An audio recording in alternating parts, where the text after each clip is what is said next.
Hello friends, आज हम पढ़ने वाले हैं एनसीईआरटी साइंस क्लास सिक्स्थ। इस वीडियो में हम सिक्स्थ क्लास की जो साइंस है उसकी पूरी की पूरी समरी करने वाले हैं।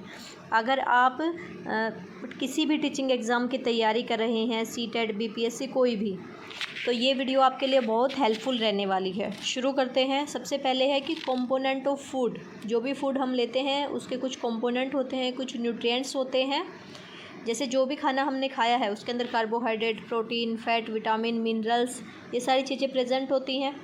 इनको बोलते हैं हम कंपोनेंट ऑफ फूड, या फिर इनको हम न्यूट्रिएंट भी बोलते हैं। इसके अलावा हमारे खाने के अंदर फाइबर्स और वाटर, ये दोनों चीज़ें भी प्रेजेंट होती हैं। अब जो कार्बोहाइड्रेट हम ले रहे हैं वो कार्बोहाइड्रेट किस फॉर्म में पाया जाता है? वो मिलता है हमें स्टार्च और शुगर की फॉर्म में ही। ठीक है। अब टेस्ट फॉर कार्बोहाइड्रेट, जो भी खाना हम खा रहे हैं, अगर हम चेक करना चाह रहे हैं कि उसके अंदर कार्बोहाइड्रेट प्रेजेंट है या नहीं है, तो हमें कैसे पता चलेगा?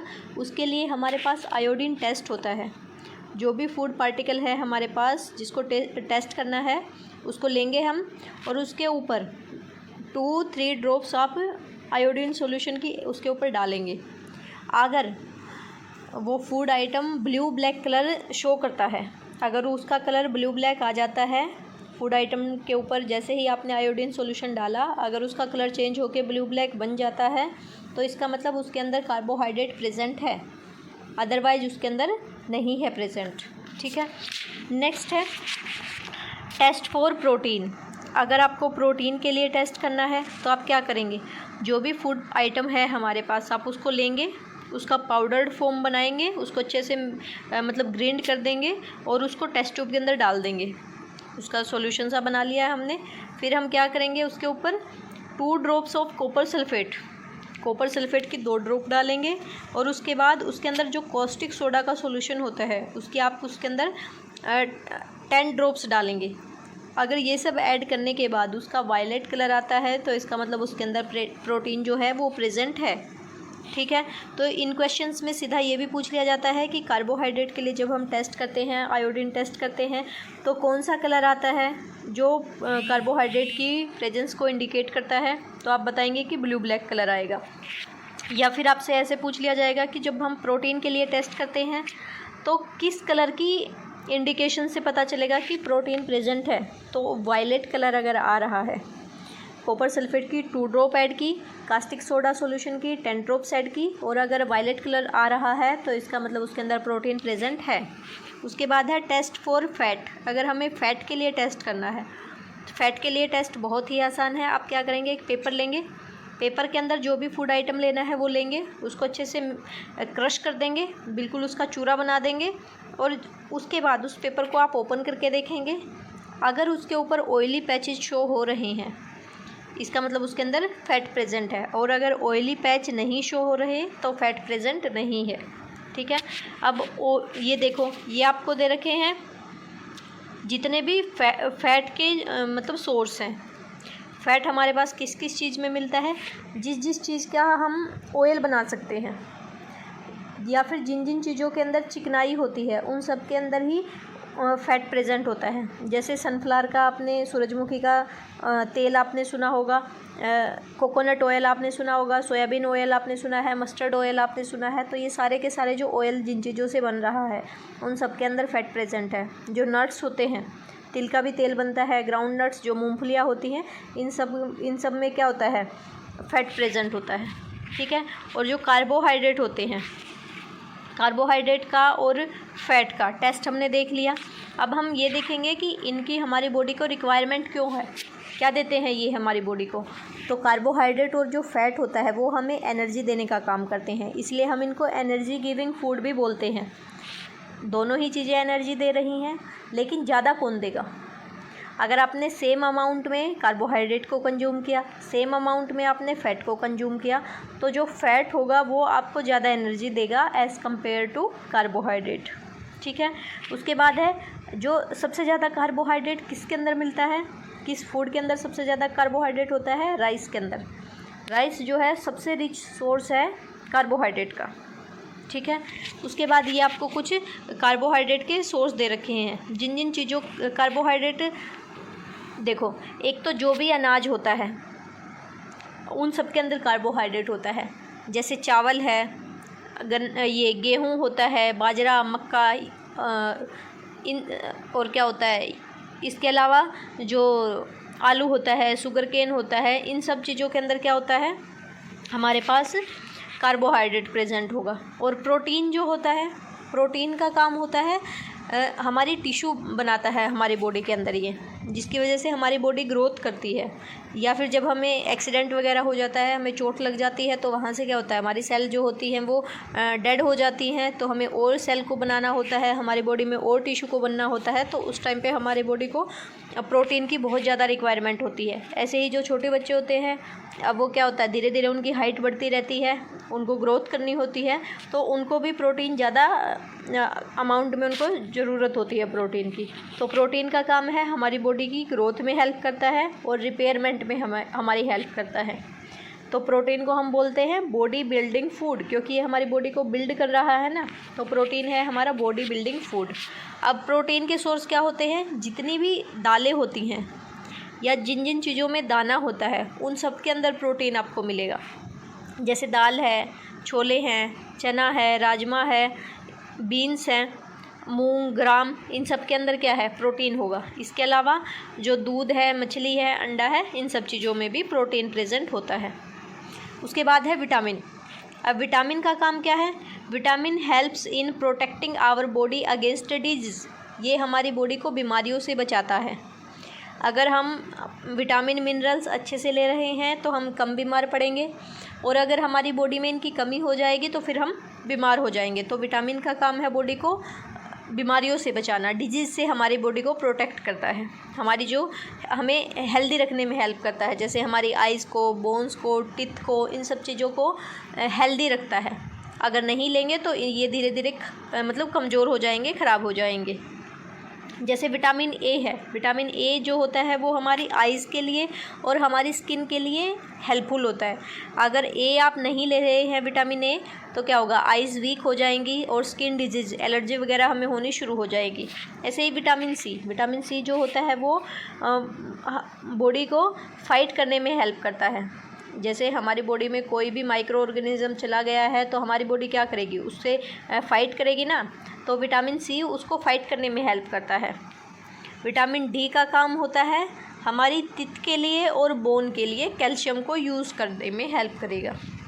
हमारी बोन्स और जो टीथ होते हैं उनको कैल्शियम की ज़रूरत है, लेकिन कैल्शियम को कंज्यूम करने में विटामिन डी हेल्प करता है। अगर विटामिन डी की कमी है तो आप कितना भी कैल्शियम खाइए, वो सारे का सारा बॉडी एब्जॉर्ब नहीं कर पाएगी और वो सारा ही निकल जाएगा बाहर। तो विटामिन डी का काम है कैल्शियम को एब्जॉर्ब करना। और विटामिन डी ही एक ऐसा विटामिन डी जो होता है इसको हमारी बॉडी खुद ही सिंथेसाइज कर लेती है सनलाइट की प्रेजेंस में।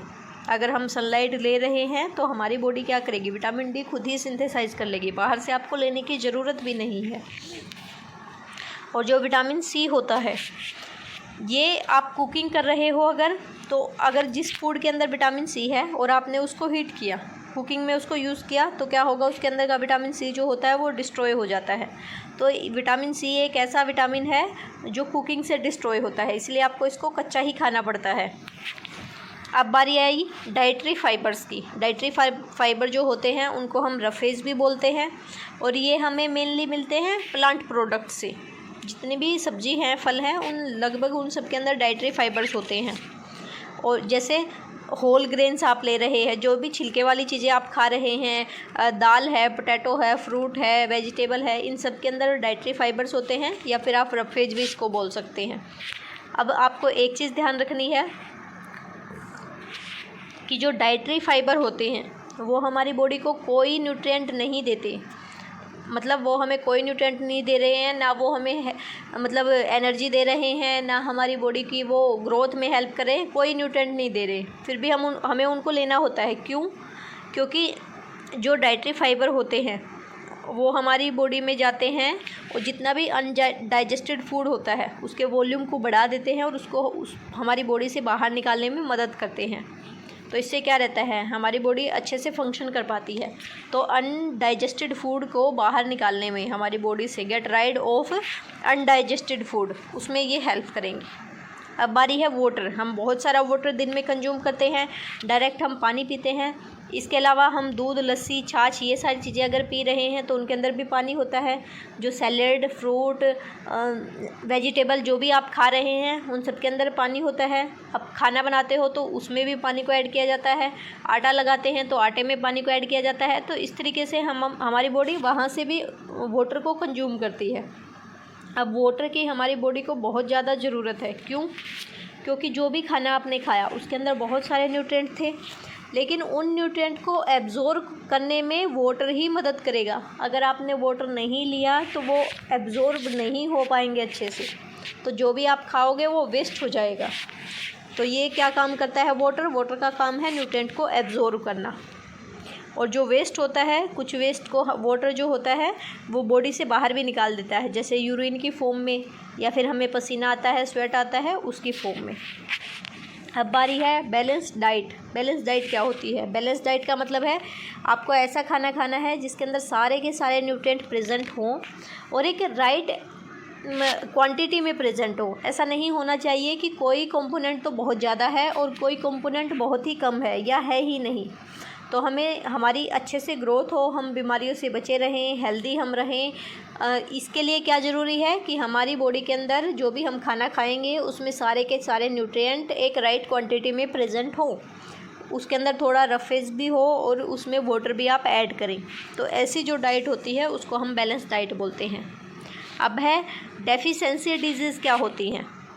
डिजीज नाम से ही पता चल रहा है, डेफिशिएंसी का मतलब होता है कमी। ऐसी डिजीज़ जो किसी चीज़ की कमी से हो रही हैं। जैसे आपने हमारी बैलेंस डाइट हमें लेना चाहिए, हमें सारे के सारे न्यूट्रिएंट्स चाहिए हमारी बॉडी को, लेकिन कई बार क्या होता है कि हमारे खाने में कोई न्यूट्रिएंट की कमी है तो थोड़े टाइम के लिए वो चल जाएगा, उससे कुछ फ़र्क नहीं पड़ रहा है। लेकिन अगर लंबे टाइम तक एक पर्टिकुलर न्यूट्रिएंट आप ले ही नहीं रहे हैं तो क्या होगा, उस न्यूट्रिएंट की कमी हो जाएगी हमारी बॉडी में और उसकी वजह से हमें बीमारी हो जाएगी। उसको बोलेंगे डेफिशिएंसी डिजीज़। और ऐसी जो बीमारी हो रही हैं, अभी हमने क्या देखा कि वो किसी चीज़ की डेफिशिएंसी से हो रही है। तो अगर हम मान लिया विटामिन ए की कमी से हमें नाइट ब्लाइंडनेस हो गई है, मतलब विटामिन ए क्या है, हमारी आँखों के लिए ज़रूरी है। अगर आप विटामिन ए नहीं ले रहे थे तो क्या होगा, आपकी आई साइट वीक हो जाएगी। तो एक डेफिशिएंसी डिजीज़ आपको हो गई है। लेकिन अगर अब हम अपनी बॉडी, अपनी जो डाइट है उसके अंदर विटामिन ए को ऐड कर लेंगे, अच्छी क्वांटिटी में उसको ऐड करेंगे, तो क्या होगा, वो कमी पूरी हो जाएगी। तो जो डेफिशिएंसी डिजीज़ हैं वो ठीक भी हो सकती हैं अगर हम उस जो भी न्यूट्रिएंट है जिसकी कमी से वो डिजीज़ हुई है, अगर उसको अपने खाने में ऐड कर लेंगे तो हमारी वो डेफिशिएंसी डिजीज़ ठीक भी हो सकती है। अब ये आपको एक चार्ट दे रखा है जिसमें ये बता रखा है कि कौन से विटामिन की कमी से या कोई मिनरल है उसकी कमी से आपको कौन सी बीमारी हो सकती है। विटामिन ए हमने देखा था, इसमें क्या है, ये आँखों के लिए ज़रूरी है। तो अगर आप विटामिन ए नहीं लेंगे तो लॉस ऑफ विजन हो जाएगा, आपको कम दिखाई देने लग जाएगा, रात में आपको कम दिखाई देगा, आपकी जो आई साइट है वो वीक हो जाएगी। विटामिन बी की कमी से होता है हमें बेरी डिजीज़। बेरी में क्या होता है, जो हमारी मसल्स होती है ना वो वीक हो जाती हैं। हम कोई भी काम करेंगे हमें एनर्जेटिक फील नहीं होगा, हम थके थके रहेंगे, टायर्ड लगेगा हमें, तो मसल्स वीक हो जाएंगे, एनर्जी की कमी हो जाएगी। विटामिन सी की कमी से क्या होता है, स्कर्वी में क्या होता है, हमारे जो गम्स होते हैं, मसूड़े होते हैं, उनमें से ब्लीडिंग शुरू हो जाती है। आपको कहीं चोट लगती है तो लंबे टाइम तक वो ठीक ही नहीं होती। विटामिन डी की कमी से हमें होता है रिकेटस में क्या होता है, हमारी जो बोन्स होती हैं, हड्डियाँ होती हैं, वो वीक हो जाती हैं। तो वीक होके क्या होगा, वो बैंड हो जाती हैं, टेढ़ी मेढ़ी हो जाती हैं। कैल्शियम किस लिए ज़रूरी है, बोन्स के लिए और टीथ के लिए। तो अगर कैल्शियम की कमी होगी तो बोन्स वीक होंगी और साथ ही हमारे जो टीथ हैं वो भी वीक हो जाएंगे, टूटना शुरू कर जाएंगे। आयोडीन की कमी से हमें होता है ग्वाइटर, जिसको हिंदी में हम घींगा बोलते हैं। इसमें क्या होता है, जो हमारी नेक के पास एक ग्लैंड होती है वो फूल जाती है। थायराइड जो ग्लैंड होती है ना हमारे गले में, हमारी गर्दन में, वो फूल जाती है। और जो छोटे बच्चे होते हैं उनके अंदर अगर आयोडीन की कमी हो जाती है तो वो मेंटली रिटार्डेड हो जाएंगे, मतलब उनको ब्रेन से रिलेटेड बीमारियां हो सकती हैं। आयरन की कमी से हमें होता है एनीमिया, मतलब खून की कमी हो जाएगी। खून की कमी हो जाएगी तो हमें हमेशा वीक फील होगा। तो ये वाला चैप्टर हमारा कंप्लीट हो गया है। अब हम नेक्स्ट शुरू करते हैं।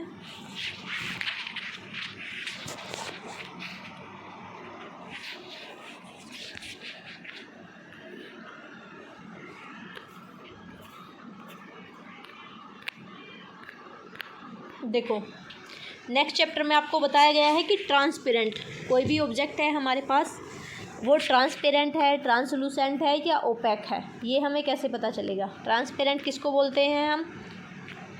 ट्रांसपेरेंट का मतलब है कोई भी ऑब्जेक्ट जिसके आर पार आप देख पा रहे हैं, जिसके अंदर से अगर आप देखोगे तो आपको दिखाई देगा। दोज ऑब्जेक्ट्स और material through which things can be seen, जिनके आर पार आप देख पाओगे उनको बोलेंगे ट्रांसपेरेंट। और ओपेक किसको बोलते हैं? The material through which we can not able to see, जिनके आर पार आप नहीं देख सकते। जैसे दीवार है तो दीवार के आर पार हम नहीं देख पाएंगे ना, तो दीवार क्या है? ओपेक है। और अगर आपके पास मिरर है या फिर लेंस है, लेंस के आर पार हम देख पा रहे हैं ना दोनों तरफ से, तो लेंस क्या है? लेंस जो है वो ट्रांसपेरेंट है। लेकिन जो वाल है, जो दीवार है, वो क्या है? वो ओपेक है। उसके बाद है ट्रांसलूसेंट। ट्रांसलूसेंट का मतलब है कि जिनके आर पार आप देख तो पा रहे हो लेकिन क्लियरली नहीं देख पा रहे, धुंधला आपको दिखाई दे रहा है, तो उसको हम बोलेंगे ट्रांसलूसेंट। जैसे हमने पिछले चैप्टर में क्या किया था? फैट के लिए टेस्ट किया था, पेपर के ऊपर ऑयली पैच आ गया है। तो अगर आप ऐसे ऑयली पैच वाले पेपर से देखेंगे तो हमें क्या धुंधला धुंधला दिखाई देगा ना, तो वो क्या है? ऑयली पैचेज जो पेपर है वो आपको ट्रांसलूसेंट की कैटेगरी में मिलेगा। ठीक है। अब उसके बाद दे रखा है आपको, जैसे आपके पास कोई भी सब्सटेंसेस हैं, कुछ मटेरियल है, उनको हमने आपस में मिक्स कर दिया है। अब हमें उनको सेपरेट करना है। तो सेपरेशन के क्या क्या मेथड हो सकते हैं? सबसे पहला है हैंड पिकिंग। हैंड पिकिंग का मतलब है कि आप उसको हाथ से उठा उठा के अलग कर रहे हैं। तो ये वाला मेथड, जैसे आप लोगों ने देखा होगा दाल के अंदर कंकड़ हैं, चावल के अंदर कंकड़ हैं, तो हम उनको कैसे साफ़ करते हैं? हाथ से उठा उठा के साफ़ करते हैं ना, तो वो हैंड पिकिंग मेथड है। ये वाला जो मेथड होता है ये कहाँ यूज़फुल होता है? ये जहाँ पे जो इम्प्योरिटी होती है वो थोड़ा बड़ा साइज़ की हो, ताकि आप उसको आसानी तो उठा पाएँ, ढूंढ पाएँ। दूसरा, जो भी हमारी इम्प्योरिटी है उसकी क्वांटिटी कम होनी चाहिए। आप लोगों ने देखा होगा, मान लिया हमारे पास 1 कटोरी दाल है, तो उसमें से सिर्फ 5-6 ही कंकर मिलेंगे उसके अंदर छोटे मोटे, तो क्वांटिटी बहुत कम थी ना, तभी तो हमने उनको निकाल दिया। अगर इतनी दाल के अंदर 100 कंकड़ होते तो हम उनको निकाल पाते ऐसे हाथ से? बहुत टाइम लग जाता। तो हैंड पिकिंग जो मेथड होता है ये कहाँ पे यूज़ किया जाता है? जहाँ पे इम्प्योरिटी का साइज़ थोड़ा बड़ा है और इम्प्योरिटी की क्वांटिटी कम है। ये देखो, ये वाली जो वीडियो है, ये वाली जो इमेज आपको दे रखी है, 1 मिनट,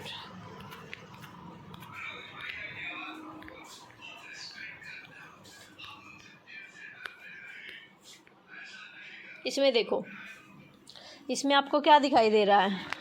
इसमें ये जो हमारे पास अनाज है, अनाज में से कंकड़ को अलग किया जा रहा है। हाथ से अलग कर रहे हैं ना, क्योंकि कंकड़ की क्वांटिटी कम है, इसलिए हम उसको हाथ से अलग कर पा रहे हैं। नेक्स्ट जो मेथड है हमारे पास वो है थ्रेशिंग। थ्रेशिंग में क्या होता है? जो ग्रेन होता है उसको स्लाग से अलग किया जाता है, भूसे से उसको अलग किया जाता है। ये वाली जो प्रोसेस होती है इसको बोलते हैं हम थ्रेशिंग। जो भी हमारे पास अनाज है उसको भूसे से अलग करना। देखो इसमें कैसे अलग किया जा रहा है। एक पत्थर है, उसके ऊपर हम उसको ऐसे पीट रहे हैं, मार रहे हैं। जो गेहूं है, चावल है, हमने उसको काटा है और काटने के बाद उसको ऐसे पीट रहे हैं, जिसकी वजह से क्या होगा? गेहूं भूसे से अलग हो जाएगा। आजकल तो इसके लिए सीधा मशीनें आ रही हैं जिनको हम कंबाइन बोलते हैं। वो दोनों ही काम करती हैं, कटिंग भी करती हैं और थ्रेशिंग भी करते हैं, इसलिए उसको कंबाइन बोलते हैं। पहले क्या होता था? सिर्फ कटिंग वाली मशीन होती थी, तो वो काट देती थी अनाज को, काटने के बाद उसको ऐसे थ्रेशिंग की जाती थी। उसके बाद है विनोइंग। विनोइंग में क्या होता है? हमारे पास एक मिक्सचर है, इम्प्योरिटी भी है उसके अंदर, तो जो मिक्सचर है ना उसमें से एक कंपोनेंट तो लाइटर है और एक हैवी है। तो हम उसको कैसे सेपरेट करेंगे? हम उसको विंड की मदद से सेपरेट करेंगे। मतलब जैसे हस्क को अगर हमें ग्रेन से अलग करना है, जो गेहूँ है उसके अंदर हस्क होता है ना, अगर उसको अलग करना है तो ये देखो इसमें ये लेडी क्या कर रही है, ऊपर से यहाँ से गेहूँ को ऊपर से गिरा रही है और ये तेज़ हवा या हवा बह रही है, या फिर यहाँ पे हम फ़ैन लगा सकते हैं। तो क्या होगा, यहाँ से ऐसे हवा आएगी तो जो लाइटर पार्ट होगा वो क्या होगा, हवा के साथ बह के दूर जाके गिरेगा, और जो हैवियर पार्ट होगा वो यहीं नीचे ही गिरेगा। तो गेहूँ और जो ये हस्क है ये दोनों चीज़ें अलग हो जाएंगी। तो ये वाला जो मेथड होता है जिसके अंदर एक लाइटर कंपोनेंट है और एक हैवी कंपोनेंट है, जिसको आप विंड की हेल्प से सेपरेट कर पा रहे हो, तो इस मेथड को हम बोलेंगे विनोइंग। ठीक है। उसके बाद है सीविंग। सीविंग नाम से ही पता चल रहा है, ये तो बहुत ही आसान है। हमें इसको क्या करना है, छानना है छलनी के द्वारा। तो जैसे आपने लोगों ने देखा होगा, हम आटे को छानते हैं ना, तो आटे के अंदर जो आटा होता है वो तो बहुत छोटे साइज़ का होता है, और जो सीव होती है उसके अंदर छोटे छोटे छेद होते हैं ना। तो जब हम उसको छानते हैं छलनी से, तो उस छलनी में जो छोटे छोटे छेद हैं वहाँ से आटा नीचे चला जाएगा, और जो इम्प्योरिटी है उसके अंदर वो उसके ऊपर रह जाएंगी छलनी के ऊपर। तो ये वाला जो मेथड होता है इसको हम बोलते हैं सीविंग। ये देखो आटे को छान रहे हैं, इम्प्योरिटी ऊपर रह जाएंगी और आटा जो है वो नीचे बर्तन में चला जाएगा। या फिर ये दूसरा एक और एग्जांपल है हमारे पास, स्टोन फ्रॉम सैंड।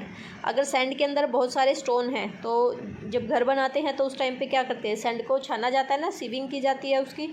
तो सैंड के अंदर जितने भी स्टोन्स होते हैं वो छलनी के ऊपर रह जाते हैं और सैंड हमारे नीचे चली जाती है। नेक्स्ट है सेडिमेंटेशन, डिसेंटेशन और फिल्ट्रेशन। इसमें क्या होता है, सेडिमेंटेशन। सेडिमेंटेशन में क्या होता है, जैसे ही मान लिया हमारे पास मिक्सचर है और हम क्या करेंगे, उसके अंदर पानी ऐड कर देंगे। जैसे ही हम उसके अंदर पानी ऐड करेंगे ना, जो हैवी कंपोनेंट होगा वो तो नीचे बैठ जाएगा और जो लाइटर होगा वो ऊपर आ जाएगा। जैसे हम राइस या दाल जब बनाते हैं तो क्या करते हैं, उसके अंदर पानी को ऐड करते हैं। जैसे ही आप उसके अंदर पानी को ऐड करेंगे तो जो भी हमारे पास राइस या पल्स है वो तो नीचे चली जाएगी, और जो उसके अंदर डस्ट और सोयल होती है थोड़ी बहुत, वो ऊपर आ जाती है और हम उसको फिर ऊपर से पानी को निकाल देते हैं। तो ये सेडिमेंटेशन में क्या होता है, वाटर को ऐड किया और हैवियर पार्ट जो है वो सेटल हो गया है नीचे, और लाइटर पार्ट जो था, जो डस्ट था, वो सारे का सारा ऊपर आ गया है। अब ये जो डस्ट ऊपर आ गया है, पानी के अंदर घुल चुका है, उस पानी को आप रिमूव कर देंगे। जैसे ही ये जो प्रोसेस है ना वाटर को डस्ट के साथ रिमूव करने की, इसको हम बोलते हैं डिसेंटेशन। ठीक है। और फिल्ट्रेशन में क्या होता है, हमारे पास एक मिक्सचर है, 2 सब्सटेंसेस हैं उसके अंदर, आप फिल्टर पेपर की मदद से उसको छानेंगे, फ़िल्टर करेंगे, या जैसे ही आप उसको फ़िल्टर करेंगे तो जो लिक्विड होगा वो नीचे चला जाएगा और जो उसके अंदर इम्प्योरिटी है वो फ़िल्टर पेपर के ऊपर रह जाएंगी। जैसे चाय है, चाय को जब हम छानते हैं स्ट्रेनर की सहायता से या फिर फ़िल्टर पेपर से हम उसको छानेंगे तो क्या होगा, चाय नीचे चली जाएगी और जितनी भी उसके अंदर टी लीव्स हैं, चाय पत्ती है, वो सारी की सारी छलनी के ऊपर रह जाती है। तो ये है हमारी फ़िल्ट्रेशन प्रोसेस। ये देखो, ये चाय वाला एग्जांपल हो गया। और ये इस प्रोसेस में क्या कि ये भी वही है, ये हमारे पास फनल है, इस कीप के अंदर क्या किया जा रहा है, फ़िल्टर पेपर को लगा दिया है और सॉल्यूशन को हमने इसके अंदर डाला तो लिक्विड नीचे आ गया और जो भी हमारे पास इम्प्योरिटी थी वो फ़िल्टर पेपर के ऊपर ही रह गई। उसके बाद है इवेपोरेशन। इवेपोरेशन में क्या होता है, इवेपोरेशन का मतलब है जो भी वाटर वेपर है ना, वाटर है, आप उस वाटर को हम वेपर में कन्वर्ट कर रहे हैं, पानी को आप भाप बना रहे हो। तो ये वाली जो प्रोसेस होती है इसको बोलते हैं इवेपोरेशन। और कंडेंसेशन जो होती है वो इवेपोरेशन का उल्टा होती है, रिवर्स प्रोसेस होती है। इसमें क्या होता है, वाटर वेपर होते हैं उनको हम इकट्ठा कर लेंगे और वो वाटर वेपर जो होंगे वो कन्वर्ट हो जाएंगे फिर से वाटर के अंदर, लिक्विड फॉर्म में आ जाएंगे। तो ये होती है कंडेंसेशन। जैसे पानी है, पानी के अंदर अगर मान लिया हमने चीनी या नमक को घोल दिया है तो अब हम क्या करेंगे, मान लिया हमने पानी को गर्म किया तो पानी जो होगा गर्म करेंगे तो क्या होगा, धीरे धीरे भाप बन बन के, वेपर बन बन के उड़ जाएगा और जो सॉल्यूशन के अंदर चीनी या नमक थी वो सारा बर्तन के अंदर रह जाएगा। तो ये थी इवेपोरेशन। और जब भी पानी भाप बन के उड़ रहा है तो हम ऊपर से कोई बर्तन लगा देंगे तो सारी भाप वहाँ पे इकट्ठा हो जाएंगी और वो वाटर फॉर्म में दोबारा आ जाएगा। तो ये है कंडेंसेशन। नेक्स्ट है हमारा सैचुरेटेड सॉल्यूशन। सैचुरेटेड सॉल्यूशन का मतलब क्या है, जैसे ही हमारे पास कोई सॉल्यूशन है उसके अंदर हमने सोल्यूट को डिज़ोल्व कर रखा है तो जितना सोल्यूट उसके अंदर डिज़ोल्व होना था उतना हो चुका है। उसके बाद अगर आप एक्स्ट्रा उसके अंदर ऐड करोगे तो वो उसके अंदर डिज़ोल्व नहीं होगा। No more of that substance can be dissolved. ऐसा जो सॉल्यूशन होता है उसको हम बोलते हैं सैचुरेटेड सॉल्यूशन। मतलब उसके अंदर आप और ज़्यादा डिज़ोल्व नहीं कर पाओगे, मैक्सिमम उसके अंदर डिज़ोल्व हो चुका है। प्लांट्स जो होते हैं, अब नेक्स्ट जो चैप्टर है ये यहाँ से शुरू हो गया है। इसमें क्या है, जो भी हमारे पास प्लांट्स होते हैं, आप लोगों ने देखा होगा उनकी 3 कैटेगरी होती है।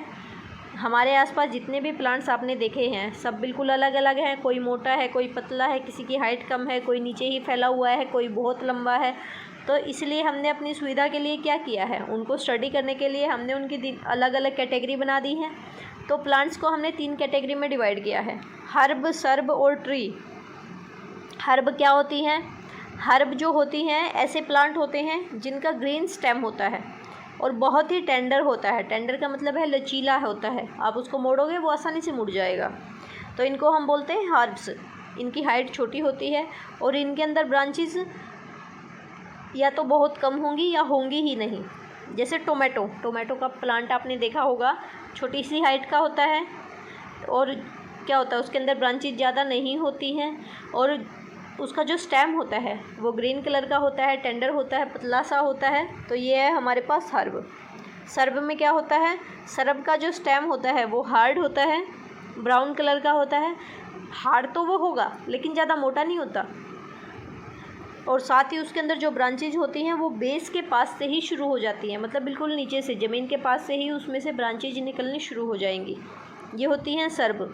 इसका एग्जांपल है हमारे पास लेमन ट्री, अगर आपने देखा है तो वो है हमारे पास सर्ब। नेक्स्ट है ट्री क्या होते हैं? ट्री ऐसे प्लांट होते हैं जो बहुत लंबे हैं, साथ ही उनका जो स्टेम है वो ब्राउन कलर का है, मोटा है, बहुत हार्ड है, आप उसको तोड़ नहीं पाओगे। और इनमें जो ब्रांचेज होती हैं वो ज़मीन के पास से शुरू नहीं होंगी, कुछ पोर्शन तक, थोड़ी हाइट तक सिर्फ स्टेम रहेगा, उसके बाद उसमें से ब्रांचेज निकलेंगी। एक सर्टन हाइट के बाद ब्रांचेज निकलनी शुरू होती हैं। तो ये होते हैं ट्री। और इसका एग्जांपल है, जैसे आपने मैंगो ट्री देखा होगा, नीम का ट्री, बनियन ट्री, ये सब देखे हैं, तो ये है ट्री। अब देखो यहाँ पे इन्होंने दिखा रखा है ट्री में क्या हो रहा है। ये है हमारे पास ट्री, इसका जो स्टेम है वो ब्राउन कलर का है, थोड़ा मोटा भी है और इसके अंदर ब्रांचेज जो होती हैं यहाँ से जाके शुरू हुई। प्लांट यहाँ से शुरू है लेकिन ब्रांचेज इतनी हाइट के ऊपर से शुरू हैं, ठीक है। ये थी हर्ब में क्या था, ब्रांचेज।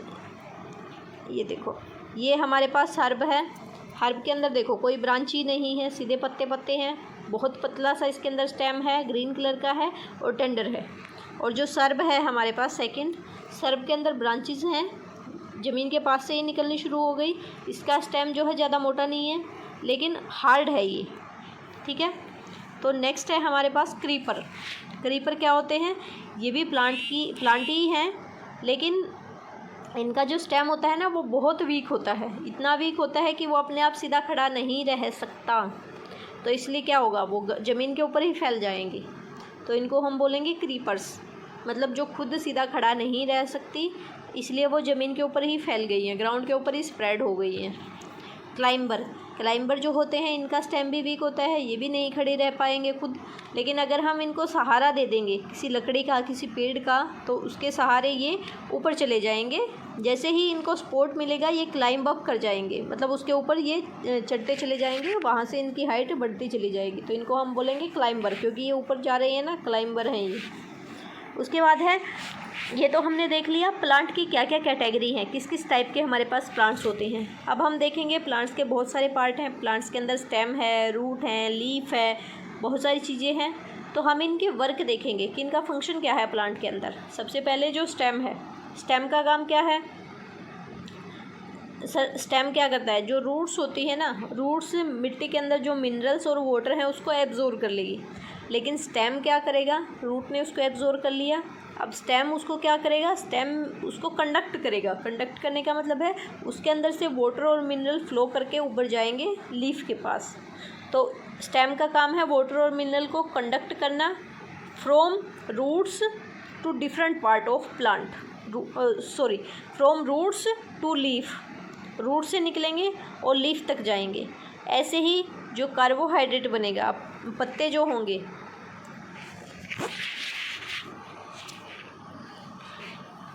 यहाँ पे थोड़ा सा गड़बड़ हो गया है। Stem conduct water and mineral to different part of plant, from root, different part of plant नहीं आएगा, यहाँ पे आएगा मिनरल्स टू लीफ, यहाँ पे करो आप लीफ या फिर लीव्स,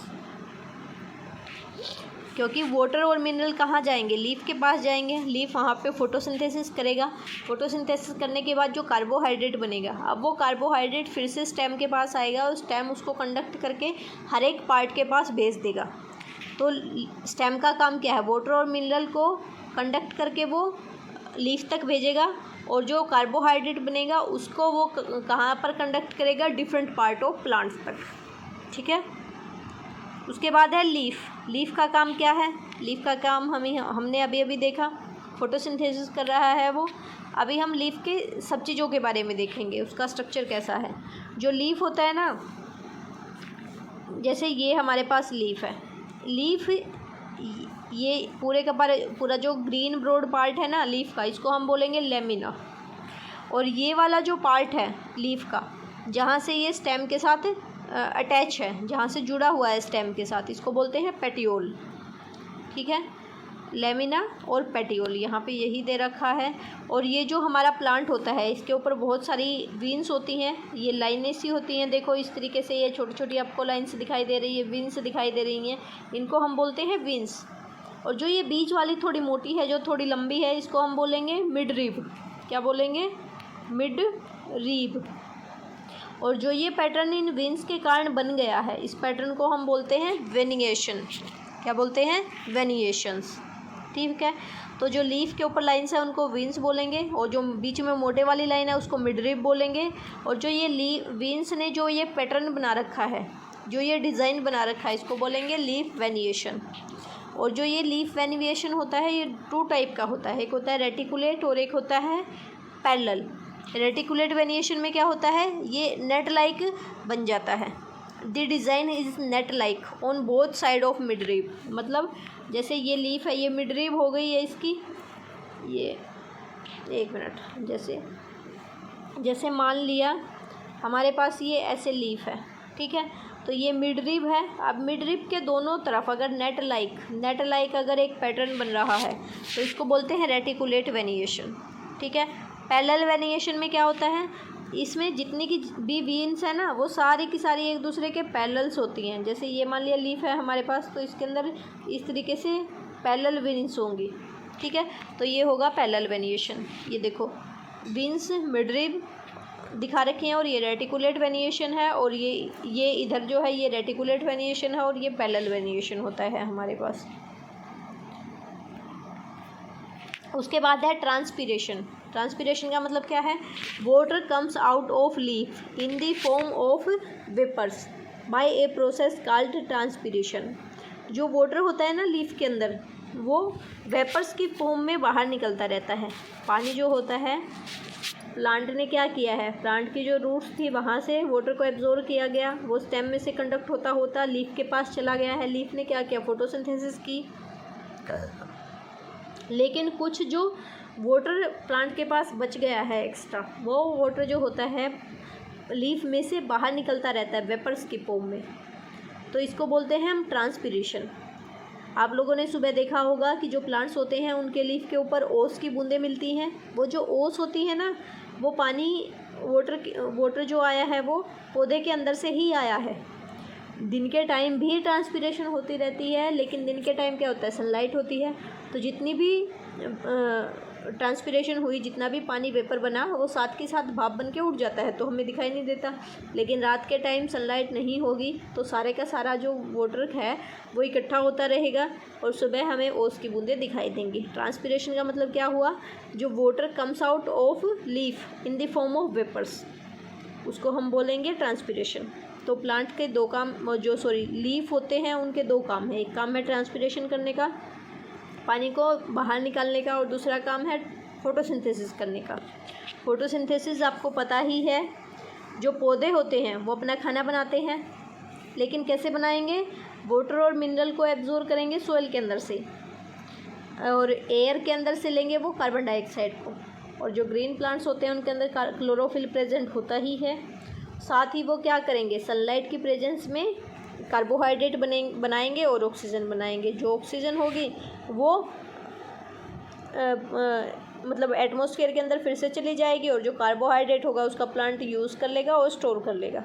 तो लीफ दो काम करता है, ट्रांसपिरेशन का और फोटोसिंथेसिस का।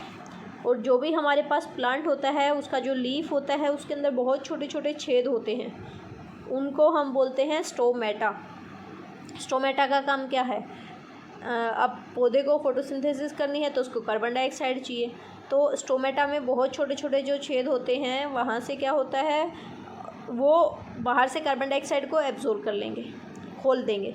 वो जो छेद होंगे ना उनके चारों तरफ होती हैं गार्ड सेल। गार्ड सेल क्या करेंगी, खोल देंगी, वो गार्ड का काम कर रही हैं।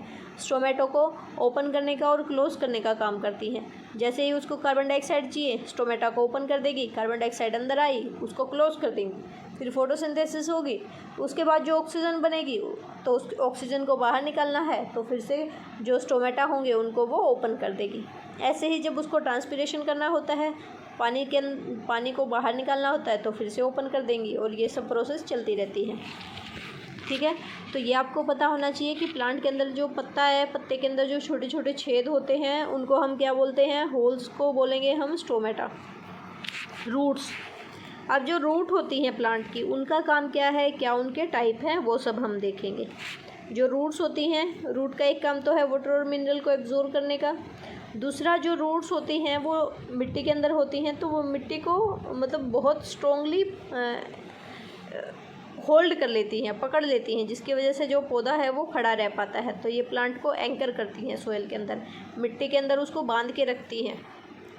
अब रूट्स जो होती हैं वो होती हैं दो प्रकार की, एक होती है टेप रूट और एक होती है fibrous root.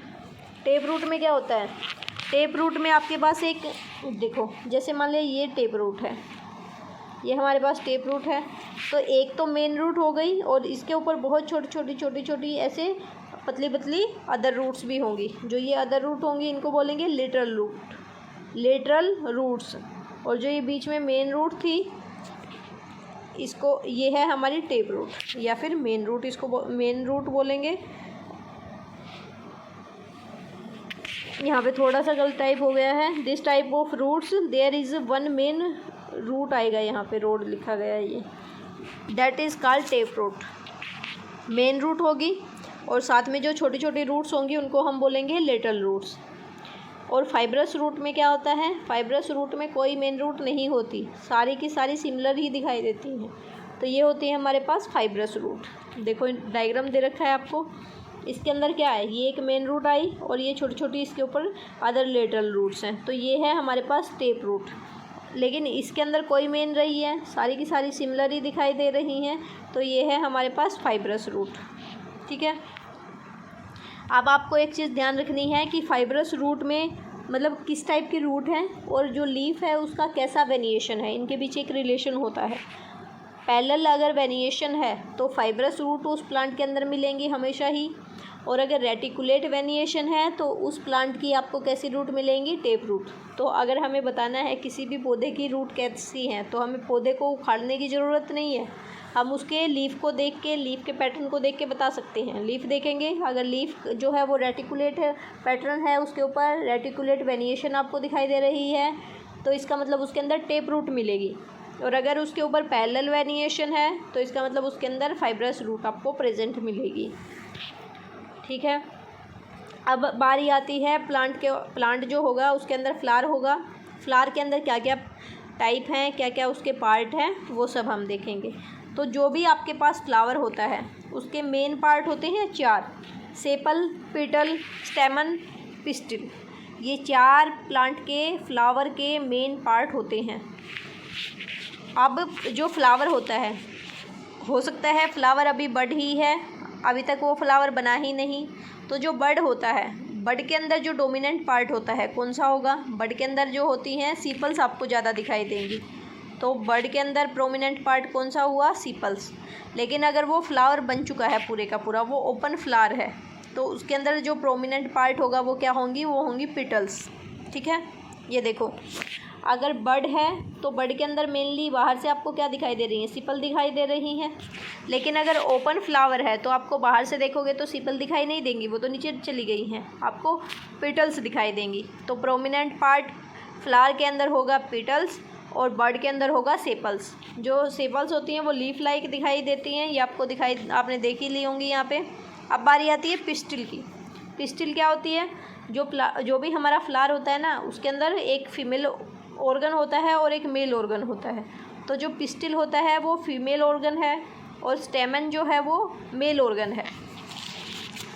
Pistil is a female reproductive part in flower. Flower के अंदर ये फीमेल रिप्रोडक्टिव पार्ट है और बहुत बिल्कुल अंदर की तरफ होता है, सबसे इनर मोस्ट पार्ट है ये प्लांट का। अब इसके क्या क्या पार्ट होते हैं? जो पिस्टिल होती है उसमें एक होता है स्टिग्मा, एक स्टाइल और एक ओवरी, ये इसके पार्ट हैं। और इस जो ओवरी होती है ना, ओवरी के अंदर बहुत छोटे छोटे बीड लाइक स्ट्रक्चर होते हैं, उनको हम ओव्यूल्स बोलते हैं। देखो ये है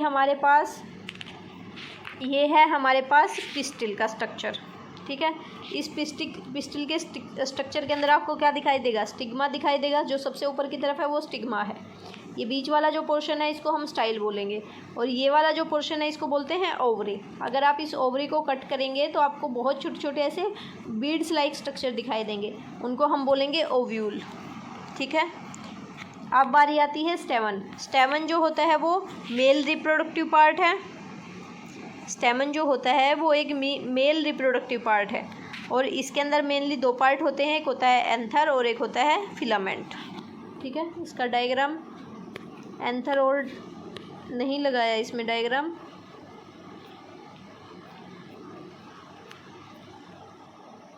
एंथर और फिलामेंट ये दो पार्ट ही होते हैं इसके अंदर।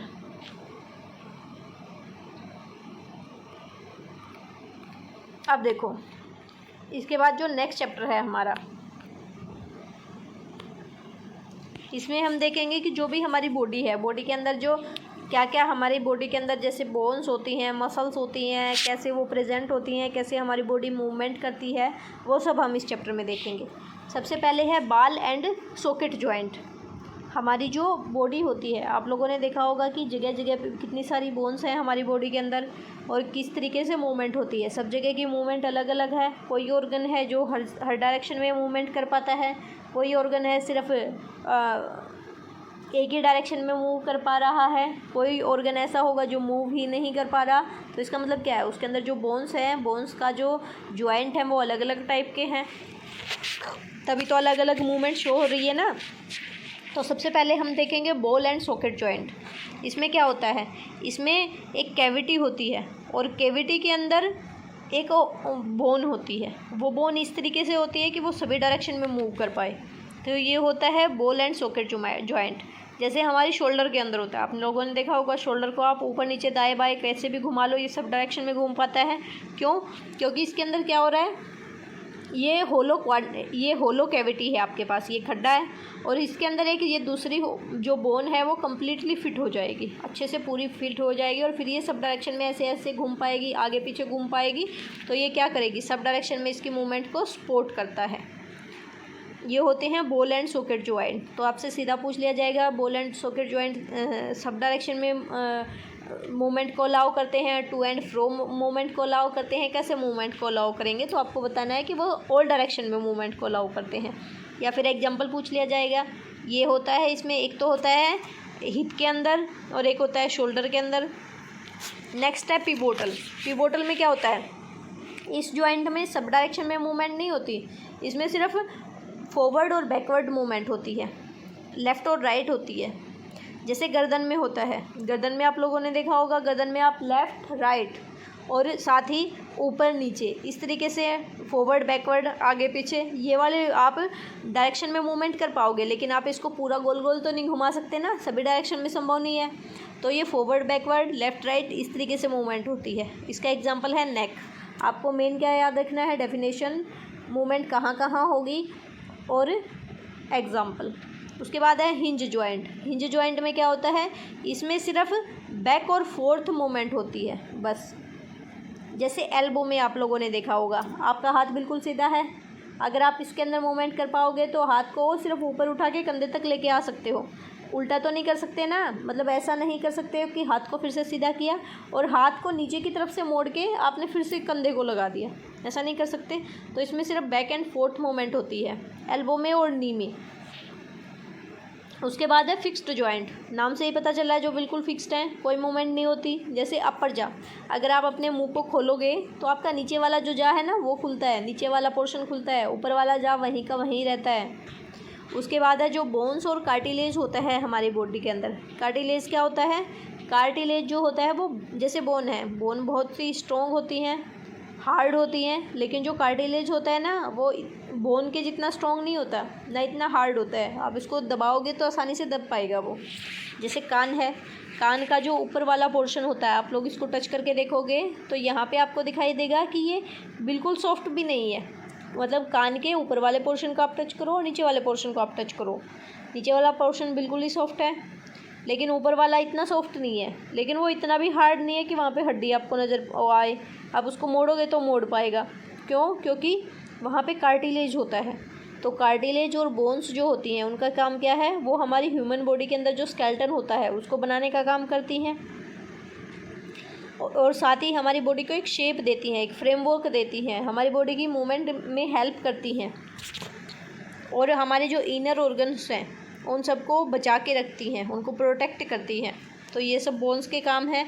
और बोन्स कितनी होती हैं? जब एक बच्चा पैदा होता है ना, छोटा बच्चा, बर्थ के टाइम उसकी बॉडी में 305 हड्डियाँ होती हैं, लेकिन जैसे जैसे वो अडल्ट होता है, बड़ा होता जाता है, तो वो जो 305 हड्डी हैं वो एक साथ ज्वाइंट होती रहती हैं, मर्ज कर जाती हैं, जिसकी वजह से जैसे ही वो थोड़ा बड़ा होगा तो उसके अंदर 205 हड्डियाँ बच जाएँ, 206 हड्डियाँ उसके अंदर आपको मिल जाएंगी।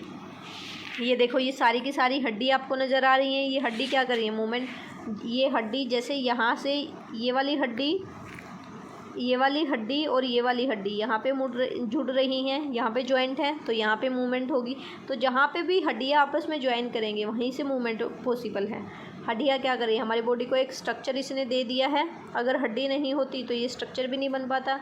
साथ ही ये यहाँ पे देखो, इसके अंदर कुछ ऑर्गन्स होते हैं, जैसे यहाँ पे आपको हार्ट मिलेगा, यहाँ पे लंग्स मिलेंगे।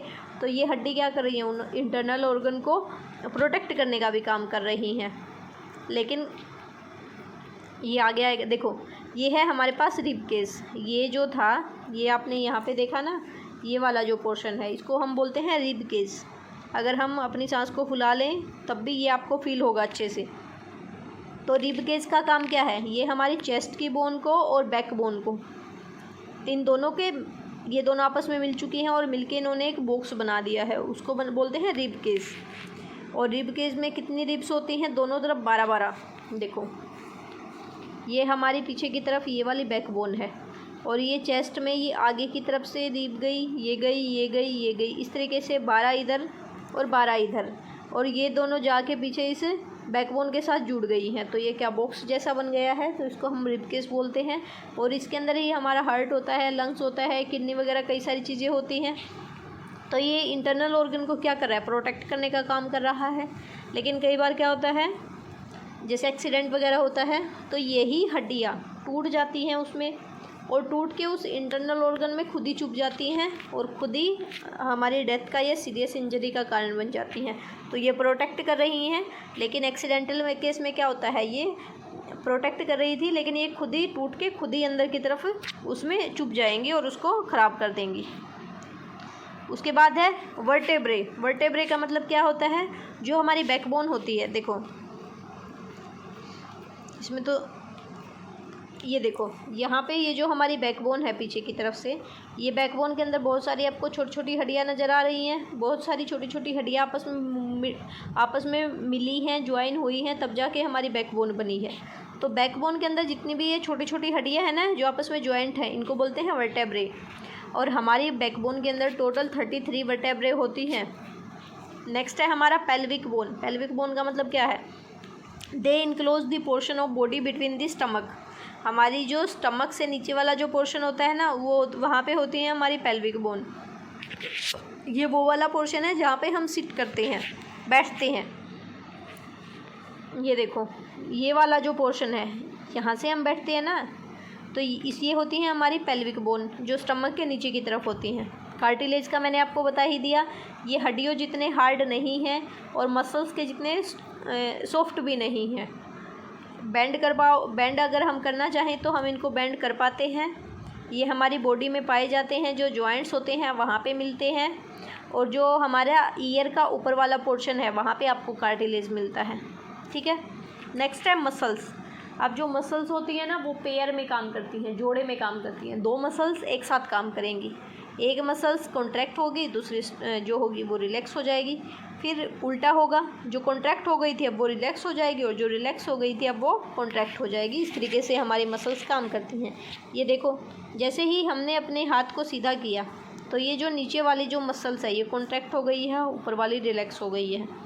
लेकिन अगर आप अब आपने हाथ को ऐसे मूवमेंट किया, अब ये हमारा हाथ ऊपर की तरफ चला गया है, तो नीचे वाली रिलैक्स हो गई है और ऊपर वाली कॉन्ट्रैक्ट हो गई है। तो दो मसल्स एक साथ काम करती हैं। जब भी हम मूवमेंट करेंगे दो मसल्स एक साथ काम करेंगी, उनमें से एक कॉन्ट्रैक्ट होगी और दूसरी रिलैक्स होगी। ठीक है। नेक्स्ट है अर्थवॉर्म। ये तो सब हमने ह्यूमन बॉडी के बारे में देखा, लेकिन जो अदर एनिमल्स होते हैं, क्या उनके अंदर बोन्स प्रेजेंट हैं या वो मसल से बने हुए हैं, किस तरीके से वो मूवमेंट करेंगे, वो सब हम देखने वाले हैं। अर्थवॉर्म जो होता है, केचुआ जो होता है, केचुए की बॉडी में कोई केचुए की बॉडी में कोई बोन्स नहीं होती हैं, उसमें सिर्फ मसल्स ही मसल्स होती हैं, और ये मसल्स के हेल्प से ही मूवमेंट कर पाता है। मसल्स जो होती हैं वो कॉन्ट्रैक्ट करेंगी, एक्सपेंड करेंगी, और ऐसे ही जो अर्थवॉर्म होगा वो मूवमेंट करेगा। ठीक है।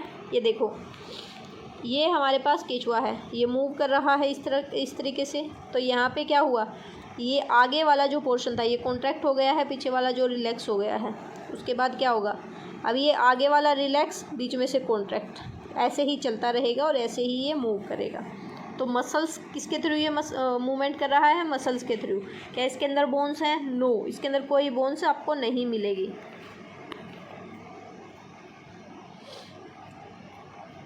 अब नेक्स्ट है हमारे पास स्नेल। स्नेल आप लोगों ने अगर देखा होगा तो जो स्नेल होता है ना, उसकी बैक के ऊपर एक राउंडेड स्ट्रक्चर होता है, जैसे ये रहा, ये स्नेल है हमारे पास, ये इसकी बैक के ऊपर राउंडेड स्ट्रक्चर होता है। अब ये जो राउंडेड स्ट्रक्चर है ना, ये स्नेल का आउटर स्केलेटन होता है। लेकिन ये सबसे इंटरेस्टिंग बात ये है कि ये आउटर स्केलेटन है, लेकिन फिर भी ये हड्डियों का बना हुआ नहीं है, और ना ही ये मतलब मूवमेंट में हेल्प करता। ठीक है।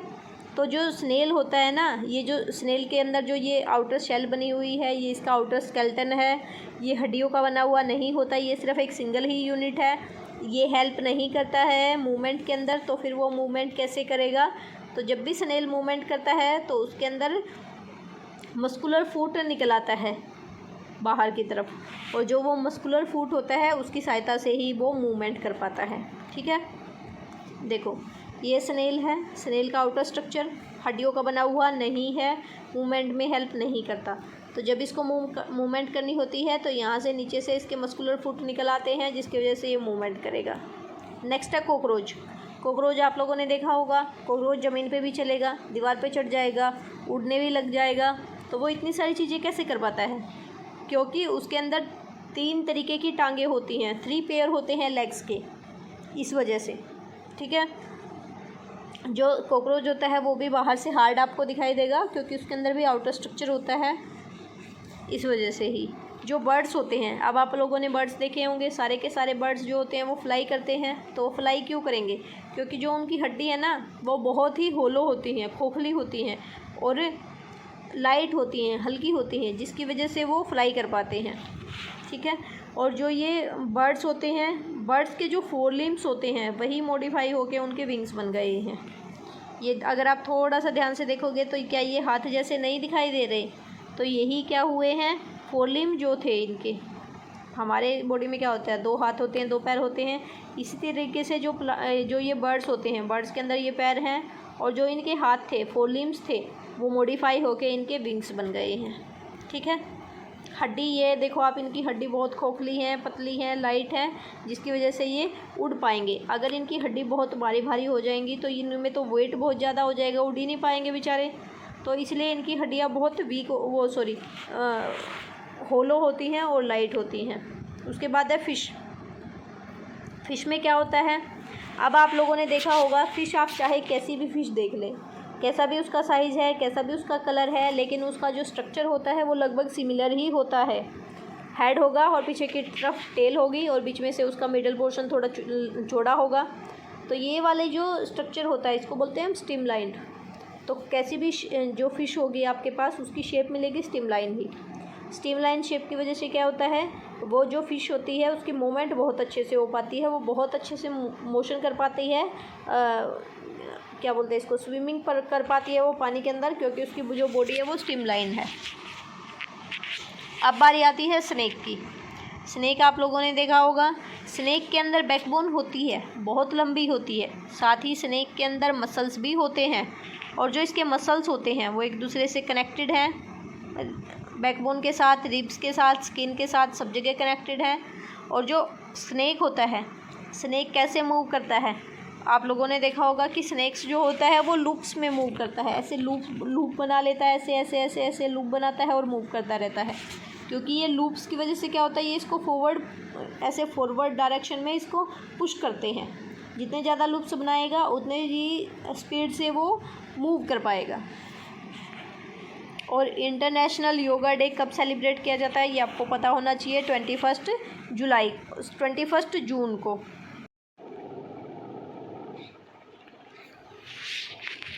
नेक्स्ट है हमारा living organism, habitat and characteristics. अब हम लिविंग ऑर्गेनिज्म के बारे में पढ़ेंगे, उनका हैबिटेट क्या है, उनकी कैरेक्टरिस्टिक्स क्या हैं, कैसे वो किसी भी हैबिटेट के अंदर अडेप्ट करते हैं, ये सब हम इसमें देखने वाले हैं।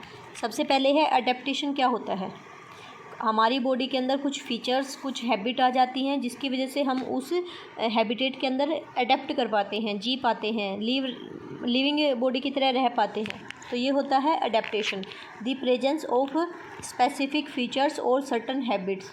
मतलब वो फीचर और वो हैबिट ही हैं जिसकी वजह से कोई भी ऑर्गेनिज्म किसी प्लेस पे नेचुरली रह रहा है, लीव कर रहा है, उसको हम बोलेंगे एडेप्टेशन। अब बारी आती है हैबिटेट क्या होता है, the place where organism live. कोई भी प्लेस जहाँ पे एक लिविंग ऑर्गेनिज्म रहता है उसको हैबिटेट बोलते हैं। जहाँ पे वो रहेगा ना, जिस भी हैबिटेट में वो रहता है, वहीं से वो अपनी सारी की सारी रिक्वायरमेंट की फुलफिलमेंट करता है। जैसे वहीं से वो फूड लेगा, वहीं से उसको वाटर मिलेगा, वहीं पे वो एयर है उसके लिए, वहीं पे उसका शेल्टर होगा, वहीं पे वो अपनी जितनी भी नीड्स हैं उनको कंप्लीट करेगा। तो वो होता है उसका हैबिटेट। हैबिटेट हमारे पास दो प्रकार के होते हैं, एक होता है टेरेस्ट्रियल और एक होता है एक्वेटिक। टेरेस्ट्रियल में क्या होता है, इसके अंदर जो भी हमारे एनिमल और प्लांट है ना वो लैंड के ऊपर रहते हैं, वो होता है टेरेस्ट्रियल। और एक्वेटिक में पानी के अंदर रहते हैं। तो लैंड के ऊपर रहने वाले कौन कौन से हैबिटेट हो सकते हैं, forest, grassland, desert, coastal area, mountain, ये सारे के सारे टेरेस्ट्रियल हैबिटेट हैं। और एक्वेटिक जिसमें पानी में रहते हैं, जैसे रिवर है, ओशियन है और लेक है, पोंड है, वो सारे के सारे एक्वेटिक हैं।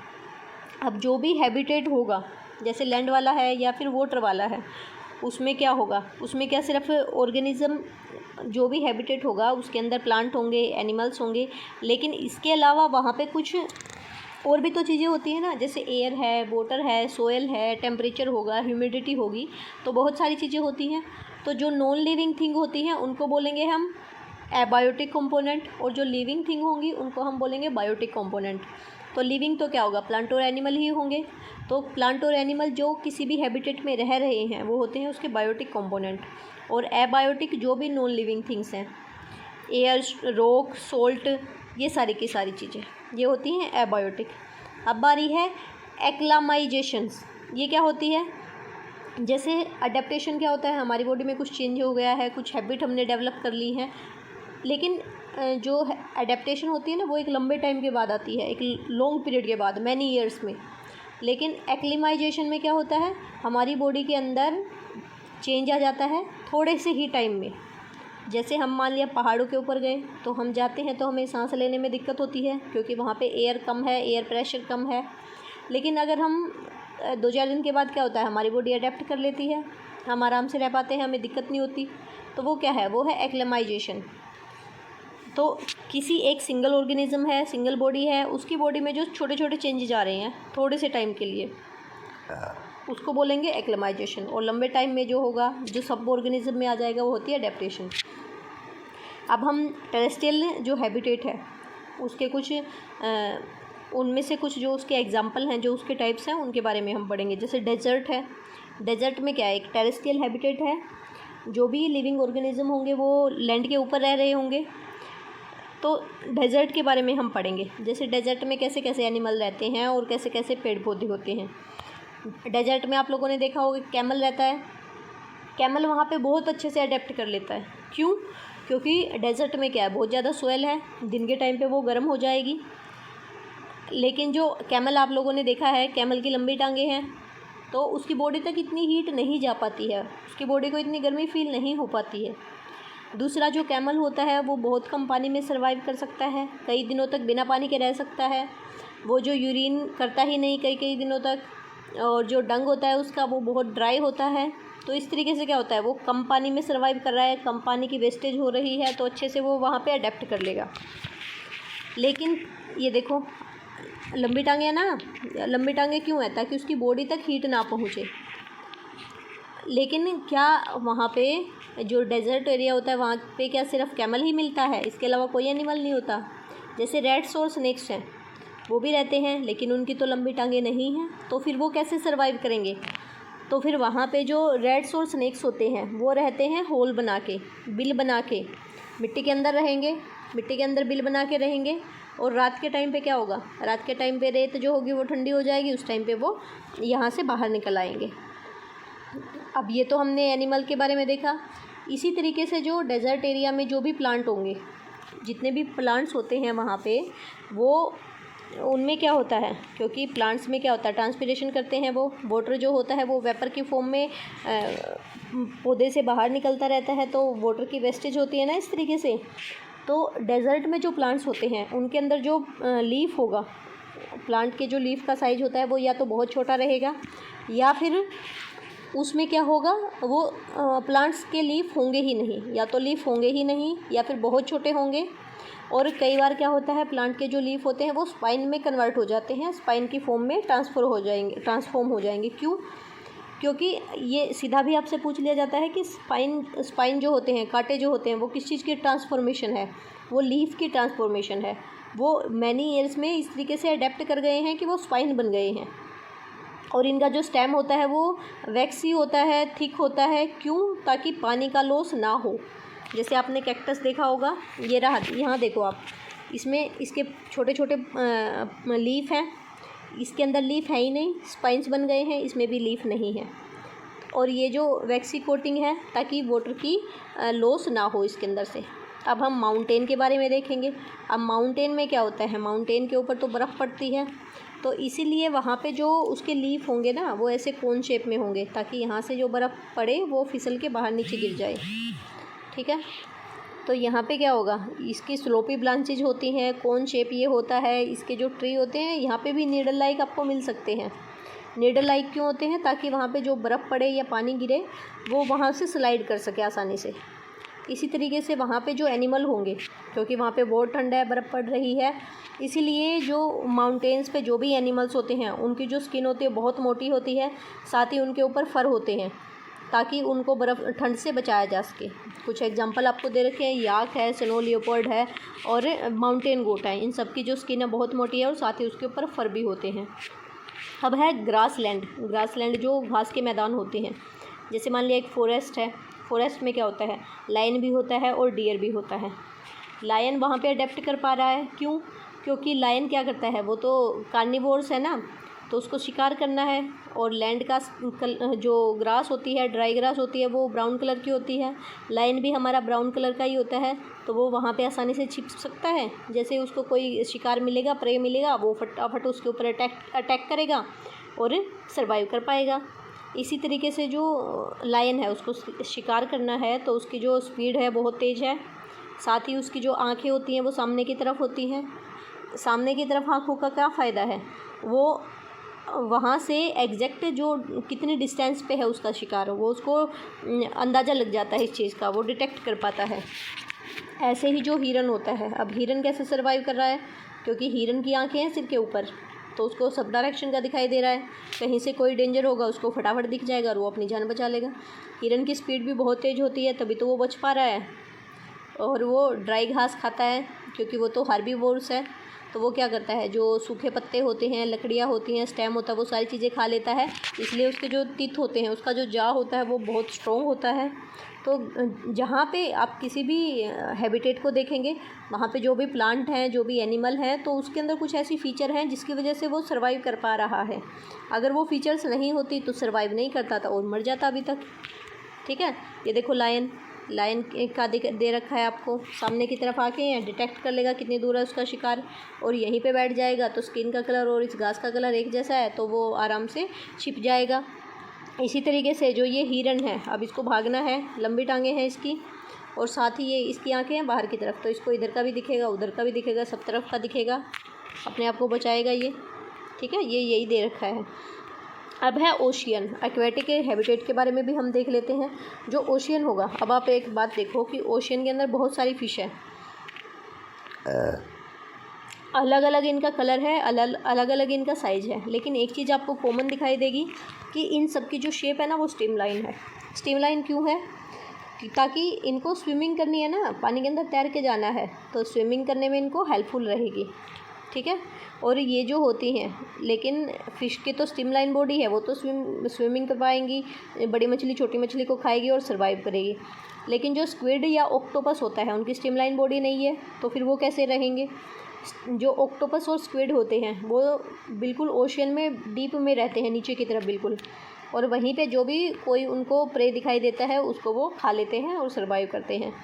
ठीक है, और जब उनको भी थोड़ा बहुत मूवमेंट करनी होती है तो उनकी बॉडी स्ट्रीमलाइन शेप में अपने आप ही आ जाती है। ठीक है, और जो फ़िश होती हैं वो गिल से रेस्पायर करती हैं, रेस्पिरेशन जो होती हैं वो उनकी गिल्स से होती है। लेकिन डॉल्फिन और व्हेल्स जो होती हैं उनके अंदर गिल्स नहीं होते, तो फिर वो कैसे रेस्पिरेशन करेंगी? उनकी बॉडी के ऊपर होते हैं जो नोस्ट्रिल या फिर ब्लो होल होते हैं, नाक में जो छेद होते हैं ना, वो वाले जो छेद होते हैं वो उनके सिर के ऊपर होते हैं। इसलिए आप लोगों ने डिस्कवरी वगैरह पे देखा होगा कि डॉल्फिन और व्हेल जो होती हैं थोड़े थोड़े टाइम के बाद क्या करती हैं, बाहर की तरफ आती रहती हैं ना, उछलती रहती हैं बाहर की तरफ, तो वो क्या करती हैं, पानी के ऊपर आएंगी, बाहर से सांस लेंगी और फिर से पानी में चली जाएंगी। तो इस तरीके से वो अडेप्ट करती हैं। ठीक है, और इसी तरीके से जो रूट्स होती हैं, एक्वेटिक प्लांट में जो रूट्स होंगी उनका काम अलग है। टेरेस्ट्रियल जो हैबिटेट है वहाँ पे जो रूट्स होंगी प्लांट की उनका काम अलग है।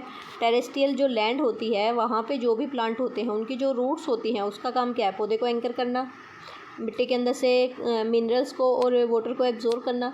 लेकिन जो एक्वेटिक हैबिटेट है वहाँ पे जो रूट्स होंगी उसका काम पानी को एब्जॉर्ब, तो वो तो पानी में ही है, उसका मेन काम ये तो नहीं है ना, और ना ही उसको एंकर करने की इतनी ज़रूरत है क्योंकि वो जो प्लांट होगा उसको तो पानी के ऊपर तैरते रहना है। तो उसकी जो रूट्स होगी ना वो भी बहुत होलो लाइट होगी ताकि आराम से उसके अंदर से पानी बह के चला जाए, टूटे ना वो। ठीक है, तो उसका फंक्शन थोड़ा अलग है, उसका साइज़ भी अलग होगा। ठीक है, होलो और लाइट होंगी, वो लॉन्ग होंगी। और फ्रॉग जो होता है, फ्रॉग आप लोगों ने देखा होगा, मिट्टी पे भी रह पाएगा, वो ज़मीन के ऊपर भी रहता है और पानी के अंदर भी रहता है। तो वो दोनों जगह कैसे सर्वाइव कर पाता है? फ्रॉग की जो टांगें होती हैं ना, बैक वाली जो टांग होती है बहुत स्ट्रॉन्ग होती हैं, इसलिए जो आप लोगों ने देखा होगा कि फ्रॉग जो होता है लंबी छलांग लगाता है और जो भी उसका शिकार होता है उसको खा लेता है।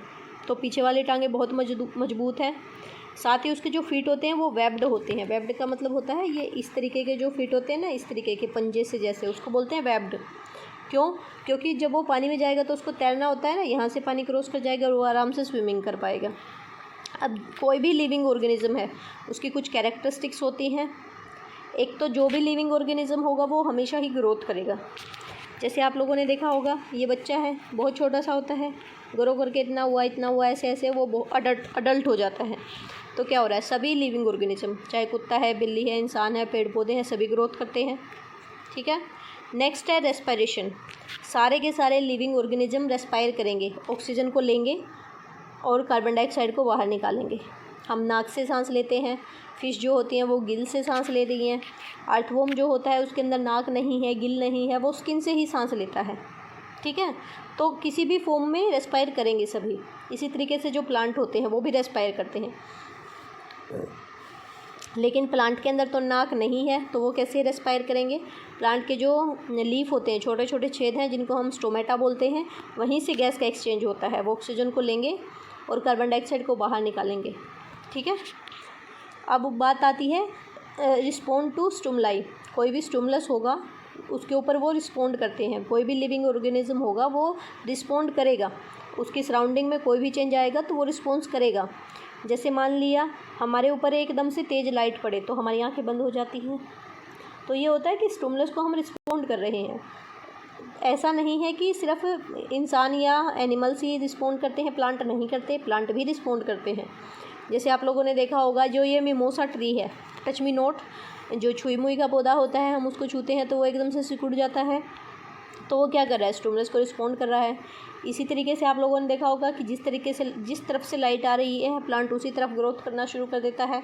तो क्या कर रहा है, वो स्टिमुलस को रिस्पॉन्ड कर रहा है ना। नेक्स्ट है एक्सक्रीशन। सारे के सारे लिविंग ऑर्गेनिज्म एक्सक्रीशन करते हैं। एक्सक्रीशन का मतलब है कि खाना वो खा रहे हैं लेकिन जो वेस्ट अनडाइजेस्टेड फूड होता है उसको अपनी बॉडी से बाहर निकालते हैं ना, उसको बोलते हैं एक्सक्रीशन। एनिमल्स भी करते हैं एक्सक्रीशन और प्लांट भी करते हैं, लेकिन प्लांट कैसे करते हैं, वो अपनी बॉडी से बाहर नहीं निकालते हैं। तो जैसे ये जो ग्लू होता है, ये जो चिपचिपा पदार्थ पौधों के अंदर से आप लोगों ने देखा होगा कुछ लिक्विड सा निकलता रहता है, वो उनका एक्सक्रीशन ही है। और कुछ पौधे क्या करते हैं, जो भी वेस्ट होता है वो उनके लिए ज़्यादा हार्मफुल नहीं होता तो वो उसको पौधे के अंदर ही स्टोर कर लेते हैं। ठीक है, रिप्रोडक्शन ये बहुत इंपॉर्टेंट है। सारे के सारे लिविंग ऑर्गेनिज्म रिप्रोडक्शन करते हैं। रिप्रोडक्शन का मतलब है कि अपने ही जैसे सेम ऑफस्प्रिंग को वो रिप्रोड्यूस कर देंगे, पैदा कर देंगे। जैसे कुत्ता है, छोटे पिल्ले उसके पैदा होते हैं, बिल्ली भी अपने बच्चों को पैदा करती है, सभी अपने बच्चों को पैदा करते हैं, ये होती है रिप्रोडक्शन। ऐसे ही जो प्लांट्स होते हैं, प्लांट्स आपने देखा होगा कि हम एक प्लांट्स के बीज से नया पौधा उगा लेते हैं। प्लांट रोज होता है, उसकी जो कटिंग करते हैं हम, उससे नया पौधा उगा लेते हैं। तो ये क्या कर रहा है, अपने जैसे सेम को उसने रिप्रोड्यूस कर दिया ना, तो ये रिप्रोडक्शन है। नेक्स्ट है मूवमेंट। मूवमेंट का मतलब है कि मोशन करते हैं, वो एक जगह से दूसरी जगह जाते हैं। हम तो मूव करते ही रहते हैं, कुत्ता बिल्ली सब मूव करते हैं इधर से उधर, लेकिन क्या प्लांट भी मूवमेंट करते हैं। प्लांट में क्या होता है, एक जगह से दूसरी जगह तो वो नहीं जाते, लेकिन प्लांट के इनर साइड में मूवमेंट होती रहती है। जैसे प्लांट की जो रूट्स हैं उसने एब्जॉर्ब किया था वाटर और मिनरल को, वो वहाँ से मूव करता हुआ स्टेम में गया, स्टेम से मूव करता हुआ पत्तों में गया। ऐसे ही पत्तों ने जब खाना बनाया, वो जो कार्बोहाइड्रेट है वो पत्तों से ब्रांचेज में गया, ब्रांचेज से स्टेम में गया, स्टेम से रूट्स में गया, रूट से फ्लावर में गया। तो सब जगह वो मूव कर रहा है ना, तो मूवमेंट होती है पौधों के अंदर, इनर मूवमेंट होती है। ठीक है, और एक चीज़ आपको याद रखनी है कि जो प्लांट्स होते हैं रेस्पिरेशन जब करते हैं तो ऑक्सीजन लेंगे और कार्बन डाइऑक्साइड को बाहर निकालेंगे। फोटोसिंथेसिस करेंगे तो कार्बन डाइऑक्साइड लेंगे और ऑक्सीजन को बाहर निकालेंगे। ठीक है, लेकिन फोटोसिंथेसिस में जो उन्होंने ऑक्सीजन निकाली है वो ज़्यादा है एज़ कम्पेयर टू जो ऑक्सीजन उन्होंने कंज्यूम की रेस्पिरेशन में उससे। इसलिए हम बोलते हैं कि पौधों से हमें ऑक्सीजन मिलती है। क्यों बोलते हैं, क्योंकि वो ज़्यादा प्रोड्यूस करते हैं और कंज्यूम कम करते हैं। ठीक है, तो अब लास्ट वाला है, ये वाली और देखते हैं हम। ये देखो, 1 किलोमीटर में कितने मीटर होते हैं, 1000 मीटर, और 1 मीटर में 100 सेंटीमीटर, 1 सेंटीमीटर में 10 ml मिलीमीटर। ठीक है, तो ये यूनिट्स आपको पता होना चाहिए। अब आप एक चीज़ देखो, पहले हमें कोई भी लेंथ मापनी होती थी, कोई भी एरिया मापना होता था, तो हम क्या करते थे, सब अलग अलग यूनिट को यूज़ करते थे। जैसे मान लिया हमें कपड़ा, मान लिया एक टेबल ही है या एक रूम को हमें मापना है, तो हम क्या करते थे, मान लिया अपने पैरों से कि कितने कदम बनते हैं, तो सबके कदम अलग अलग हो सकते हैं। छोटे बच्चे के कदम छोटे होंगे, बड़े बच्चे के बड़े होंगे। उसी तरीके से कोई हाथ से मापता था, तो किसी की हाथ का साइज छोटा है, किसी का बड़ा है। तो इस तरीके से क्या होता था कि यूनिफॉर्मिटी नहीं थी। तो इसीलिए हमने क्या किया, एक इंटरनेशनल सिस्टम को अपनाया गया जिसको बोलते हैं SI यूनिट।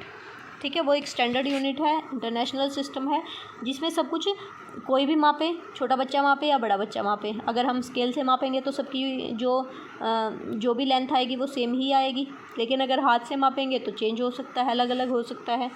ठीक है, और लेंथ की जो SI यूनिट होती है वो मीटर होती है। अब जो मोशन होती है, मोशन कई टाइप की हो सकती है। एक होती है पीरियोडिक मोशन। पीरियोडिक में क्या होता है, जब मोशन जो होती है ना स्ट्रेट लाइन के अलोंग हो रही है, उसको बोलेंगे रेक्टिलिनियर मोशन। बिल्कुल स्ट्रेट लाइन, जैसे आप लोगों ने परेड वगैरह देखी होगी, सभी बिल्कुल स्ट्रेट चल रहे हैं, बिल्कुल सीधे, वो होती है रेक्टिलिनियर मोशन।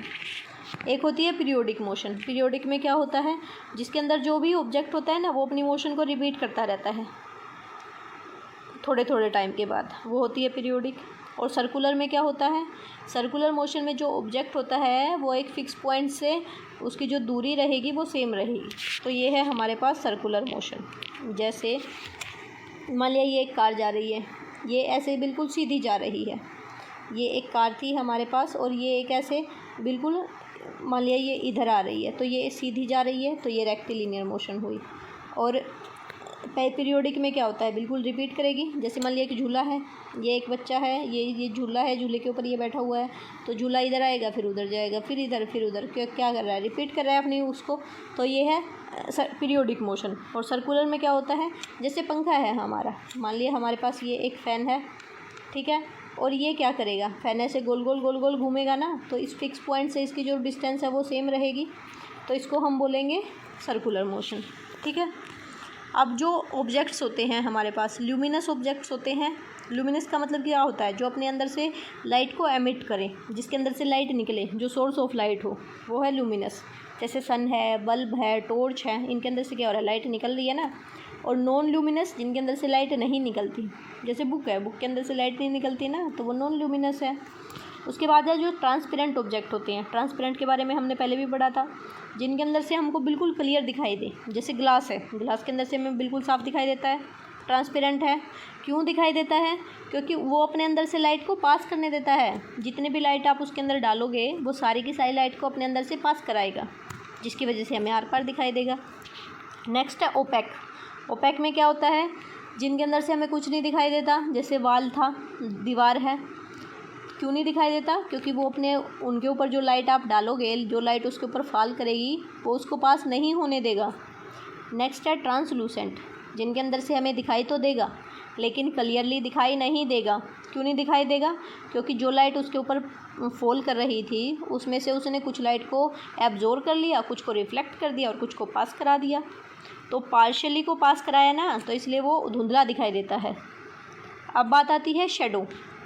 शेडो किसकी बनेगी, शेडो बनती है ओपेक ऑब्जेक्ट की। ओपेक की क्यों बनेगी, क्योंकि ओपेक के ऊपर आपने लाइट डाली, लाइट उसने पास करने नहीं दी, तो क्या बना, शेडो बन गई, ठीक है। जो लाइट होती है वो हमेशा ही एक स्ट्रेट लाइन में पास करेगी। स्ट्रेट लाइन में पास करेगी का मतलब है, जैसे ये देखो, ये मोमबत्ती रखी हुई है, एक सामने कैंडल रखी हुई है, और ये बच्चे के पास एक सीधी पाइप है। तो यहाँ से अगर ये देखेगा तो इसको कैंडल दिखाई देगी, लाइट दिखाई देगी। लेकिन अगर ये ऐसे मुड़ी हुई पाइप है और इसमें से देख रहा है, तो क्या इसको लाइट दिखाई देगी, नहीं दिखाई देगी। क्यों, क्योंकि जो लाइट है ना, ये वाली जो लाइट है, ये एकदम स्ट्रेट, एकदम सीधी मूव करती है स्ट्रेट लाइन में, ठीक है। नेक्स्ट है हमारे पास, जो कोई भी स्मूथ सरफेस होता है, कोई भी चिकनी सतह है, उसके ऊपर जब लाइट जाती है तो वो लाइट रिफ्लेक्ट करता है, ठीक है। जैसे ये एक बच्ची है, इसके हाथ में ये मिरर है, यहाँ से लाइट निकली, देखो लाइट बिल्कुल स्ट्रेट लाइन में जा रही है, इस सतह के साथ ये चिकनी थी, स्मूथ सरफेस था, टकराई और टकरा के रिफ्लेक्ट कर गई, ठीक है। अब है इलेक्ट्रिकल सेल। सेल क्या होता है, सेल आप लोगों ने देखा ही होगा। सेल जो होता है वो सोर्स ऑफ लाइट होता है, वो भी लाइट को प्रोड्यूस करता है। जो भी सेल होती है उसके दो टर्मिनल होते हैं, पॉजिटिव और नेगेटिव। जैसे ये हमारे पास सेल है, ये वाली जो हमारे पास सेल है, इसके पॉजिटिव टर्मिनल, नेगेटिव टर्मिनल। ये जो मेटल की कैप होती है ना, जिस तरफ, वो होता है पॉजिटिव टर्मिनल, जहाँ पे मेटल की डिस्क होती है वो नेगेटिव टर्मिनल। तो आप कैसी भी सेल लें, हमेशा ही उसके दो टर्मिनल मिलेंगे, ठीक है। और जब दो या दो से ज़्यादा सेल को आप आपस में कनेक्ट कर दोगे तो बन जाएगी बैटरी, ठीक है। अब आप लोगों ने बल्ब देखा ही होगा। जैसे ये बल्ब है हमारे पास, मान लिया इस बल्ब के अंदर ये एक थिन वायर होती है जो ग्लो करती है। ये जो पतली सी लाइट होती वायर होती है जो हमें लाइट देती है, इसको बोलते हैं हम फिलामेंट। ये बनी हुई होती है टंगस्टन की। टंगस्टन की क्यों बनाते हैं, क्योंकि टंगस्टन का मेल्टिंग पॉइंट बहुत हाई है। जैसे ही लाइट आएगी, इस वायर में से पास करेगी, अगर इसका मेल्टिंग पॉइंट कम होगा तो ये तो पिघल जाएगी ना, पिघल के टूट जाएगी, सर्किट अनकम्प्लीट हो जाएगा, लाइट पास नहीं करेगी फिर इसके अंदर से। तो इसलिए ये ऐसे मेटल की बनाई जाती है जिसका मेल्टिंग पॉइंट बहुत हाई हो, जब इसके अंदर से लाइट पास करे तो ये मेल्ट ना हो, तो इसलिए ये बनाई जाती है टंगस्टन की, ठीक है। और जो सर्किट होता है, सर्किट किसको बोलते हैं, जैसे आपने एक वायर ली, ये देखो, ये हमारे पास एक सेल है, ये वायर हैं दोनों तरफ से, और ये बल्ब है, आपने इनके साथ कनेक्ट कर दिया। अब इसके अंदर से क्या होगा, यहाँ से इसके अंदर से ये जो सेल है ये क्या है, सोर्स ऑफ लाइट है, इलेक्ट्रिसिटी, सोर्स ऑफ इलेक्ट्रिसिटी है, इलेक्ट्रिसिटी को प्रोड्यूस करता है। इसके पॉजिटिव टर्मिनल से इलेक्ट्रिसिटी प्रोड्यूस होगी और नेगेटिव की तरफ जो होती है इसकी डायरेक्शन होती है, मूव करती है। तो यहाँ से लाइट जाएगी, ऐसे ऐसे मूव करेगी और ये बल्ब हमारा ग्लो करेगा। ठीक है, तो ये जो पूरे की पूरी अरेंजमेंट बनी है ना, इसको बोलते हैं सर्किट। सर्किट कैसे बनाया है हमने, सर्किट में क्या होता है, कंप्लीट पाथ बन जाता है जिसमें से इलेक्ट्रिसिटी पास होती है और जो भी हमने अप्लाइंसेज उसके साथ कनेक्ट कर रखी है ना वो जल जाती है। जैसे बल्ब को लगाए तो बल्ब जल जाएगा, मोटर को लगाए तो मोटर मूव करेगी, फैन को लगाए तो फैन मूव करेगा।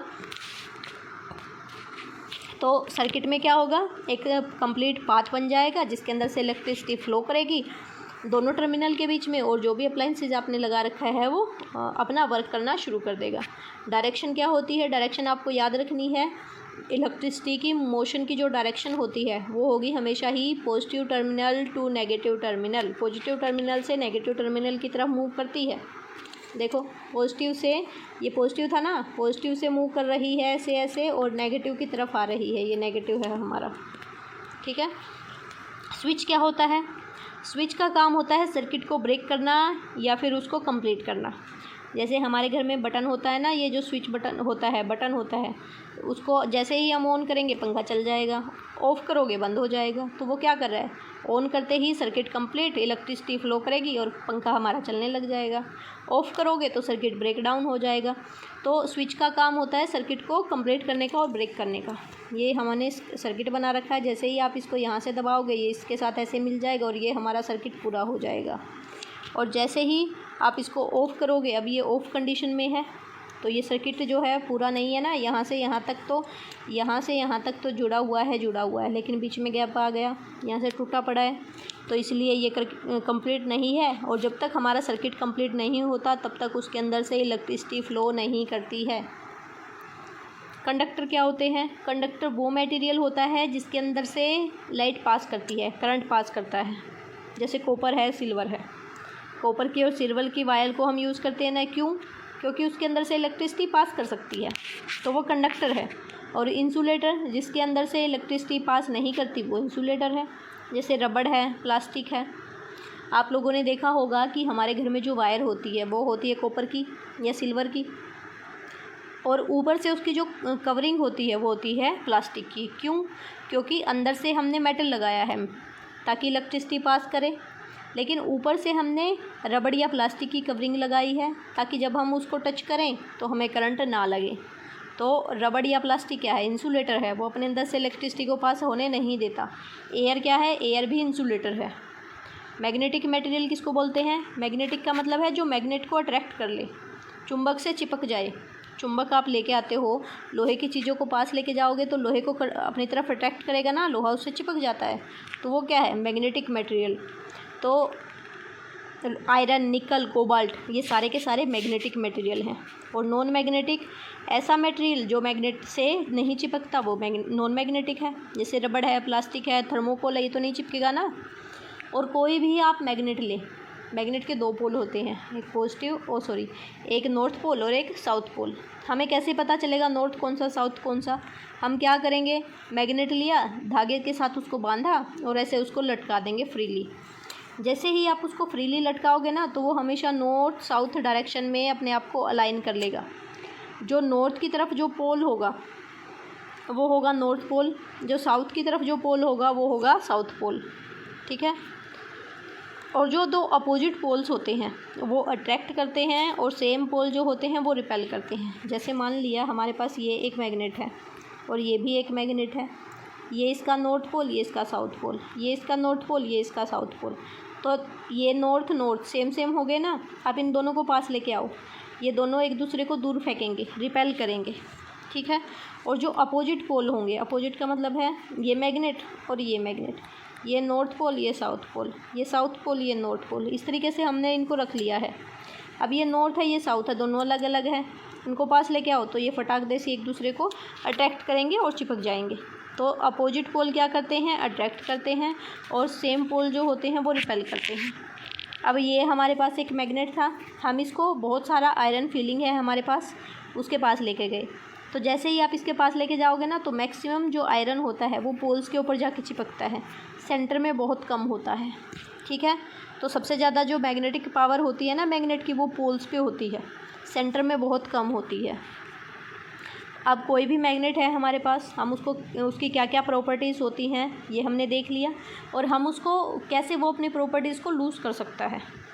तो कैसे लूज़ करेगा, अगर आपने मैग्नेट लिया उसको गर्म कर दिया तो वो मैग्नेटिक प्रॉपर्टी लूज़ कर देगा, मैग्नेट नहीं रहेगा, फिर वो चिपकेगा नहीं वो मैग्नेटिक चीज़ों से।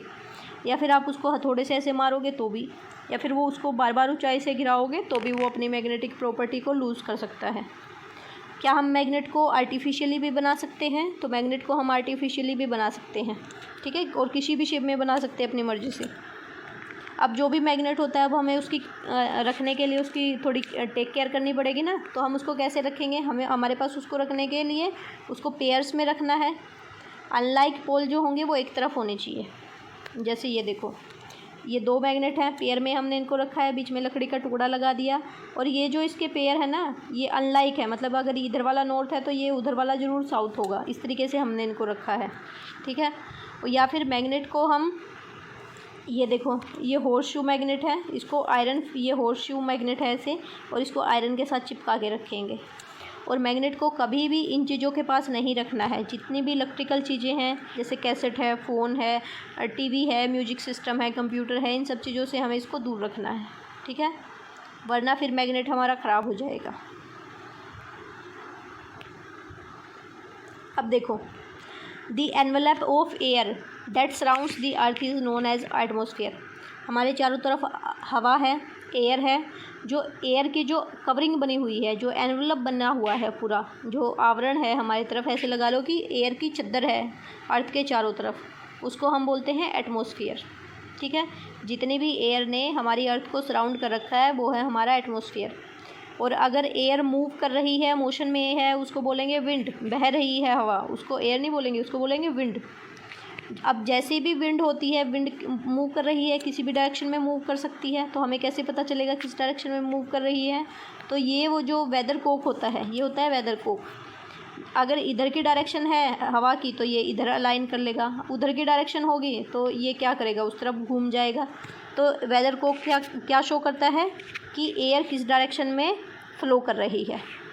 एयर सब जगह प्रेजेंट होती है, हवा जो होती है वो पानी के अंदर भी होती है, पानी में घुल जाती है, तभी तो पानी में जो एनिमल रहते हैं वो उसमें सांस लेते हैं। जैसे मछली है वो पानी में रह रही है, उसी में सांस ले रही है। कैसे लिया? क्योंकि पानी के अंदर ऑक्सीजन घुली हुई है। ऐसे ही जो हवा होती है वो मिट्टी के अंदर भी चली जाती है। आप लोगों ने देखा होगा मिट्टी में भी जब हम पानी डालते हैं तो थोड़े बुलबुले से उठते हैं ना, बबल्स बनते हैं। वो क्यों बनते हैं? क्योंकि मिट्टी के अंदर भी हवा है, मिट्टी में छोटे छोटे छेद होते हैं और उनमें हवा घुस जाती है। हवा जो होती है, एयर जो होती है, वो एक सिंगल गैस नहीं है, बहुत सारी गैसेस का मिक्सचर है। उसमें nitrogen, oxygen, carbon dioxide, dust particle, smoke, water, बहुत सारी चीज़ें होती हैं। ठीक है, और ऑक्सीजन जो होती है सबसे ज़्यादा होगी उसमें 78% नाइट्रोजन, सबसे ज़्यादा होगी उसमें नाइट्रोजन। सेकंड नंबर पे होती है ऑक्सीजन 21%। और ये क्या दोनों टोटल करेंगे तो 99 बन गया ना। अब जो 1% बचा है उसमें कार्बन डाइऑक्साइड, बहुत सारी गैसेस, डस्ट पार्टिकल, वो सारी चीज़ें, सिर्फ 1%।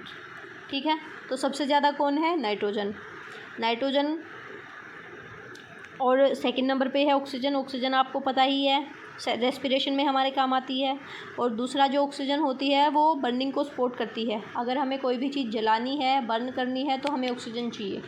बिना ऑक्सीजन के कोई भी चीज़ बर्न नहीं करेगी। कार्बन डाइऑक्साइड जो होती है वो बहुत कम मात्रा में प्रेजेंट है। प्लांट जो होते हैं वो उसको फोटोसिंथेसिस में यूज़ करते हैं। और इसके अलावा जो कार्बन डाइऑक्साइड होती है वो आग को बुझाने का काम करती है, ऑक्सीजन जलाने का और कार्बन डाइऑक्साइड बुझाने का। तो जो फायर एक्सटिंग्विशर जो होते हैं उनके अंदर कार्बन डाइऑक्साइड होती है। ठीक है, ये देखो, ये नाइट्रोजन सबसे ज़्यादा, ये ऑक्सीजन 21% और 1% में सिर्फ कार्बन डाइऑक्साइड और बाकी गैसेस। ठीक है, अब जो भी प्लांट हैं और एनिमल्स हैं वो एक दूसरे के ऊपर डिपेंड करते हैं। जैसे हम क्या करते हैं, ऑक्सीजन को रेस्पिरेशन जब करेंगे तो ऑक्सीजन को यूज़ करेंगे, कार्बन डाइऑक्साइड को छोड़ेंगे। लेकिन पौधे जब फोटोसिंथेसिस करेंगे तो उनको कार्बन डाइऑक्साइड चाहिए और वो ऑक्सीजन को छोड़ेंगे। तो क्या हो रहा है, हम एक दूसरे के ऊपर डिपेंडेंट हैं। अगर प्लांट नहीं होंगे तो वो फोटोसिंथेसिस नहीं करेंगे और ना ही ऑक्सीजन प्रोड्यूस होगी। ऑक्सीजन प्रोड्यूस नहीं होगी तो जो इंसान है, एनिमल है, वो सर्वाइव नहीं कर पाएंगे। तो प्लांट और एनिमल एक दूसरे के ऊपर डिपेंडेंट होते हैं। अब जो विंड होती है, एयर जब मोशन में है तो वो विंड कहलाती है। और विंड का हम यूज़ करते हैं विंड मिल बनाने में, विंड मिल रोटेट करवाने में। पवन चक्की जो होती है, ये देखो जैसे ही हवा बह रही है बहुत तेज़, तो ये ऐसे मूव करेगी, तो ये विंड मिल को रोटेट करने में हमारी हेल्प करती है। अब ये विंड मिल जब रोटेट करती है तो हम इसका यूज़ कर सकते हैं ट्यूबवेल से पानी निकालने में, फ्लोर मिल जो होती हैं आटा चक्की, उनको चलाने में। इसके अलावा इसका यूज़ करते हैं हम इलेक्ट्रिसिटी को जनरेट करने में, बिजली बनाने में। ठीक है, तो विंड मिल, जो विंड है वो हमारे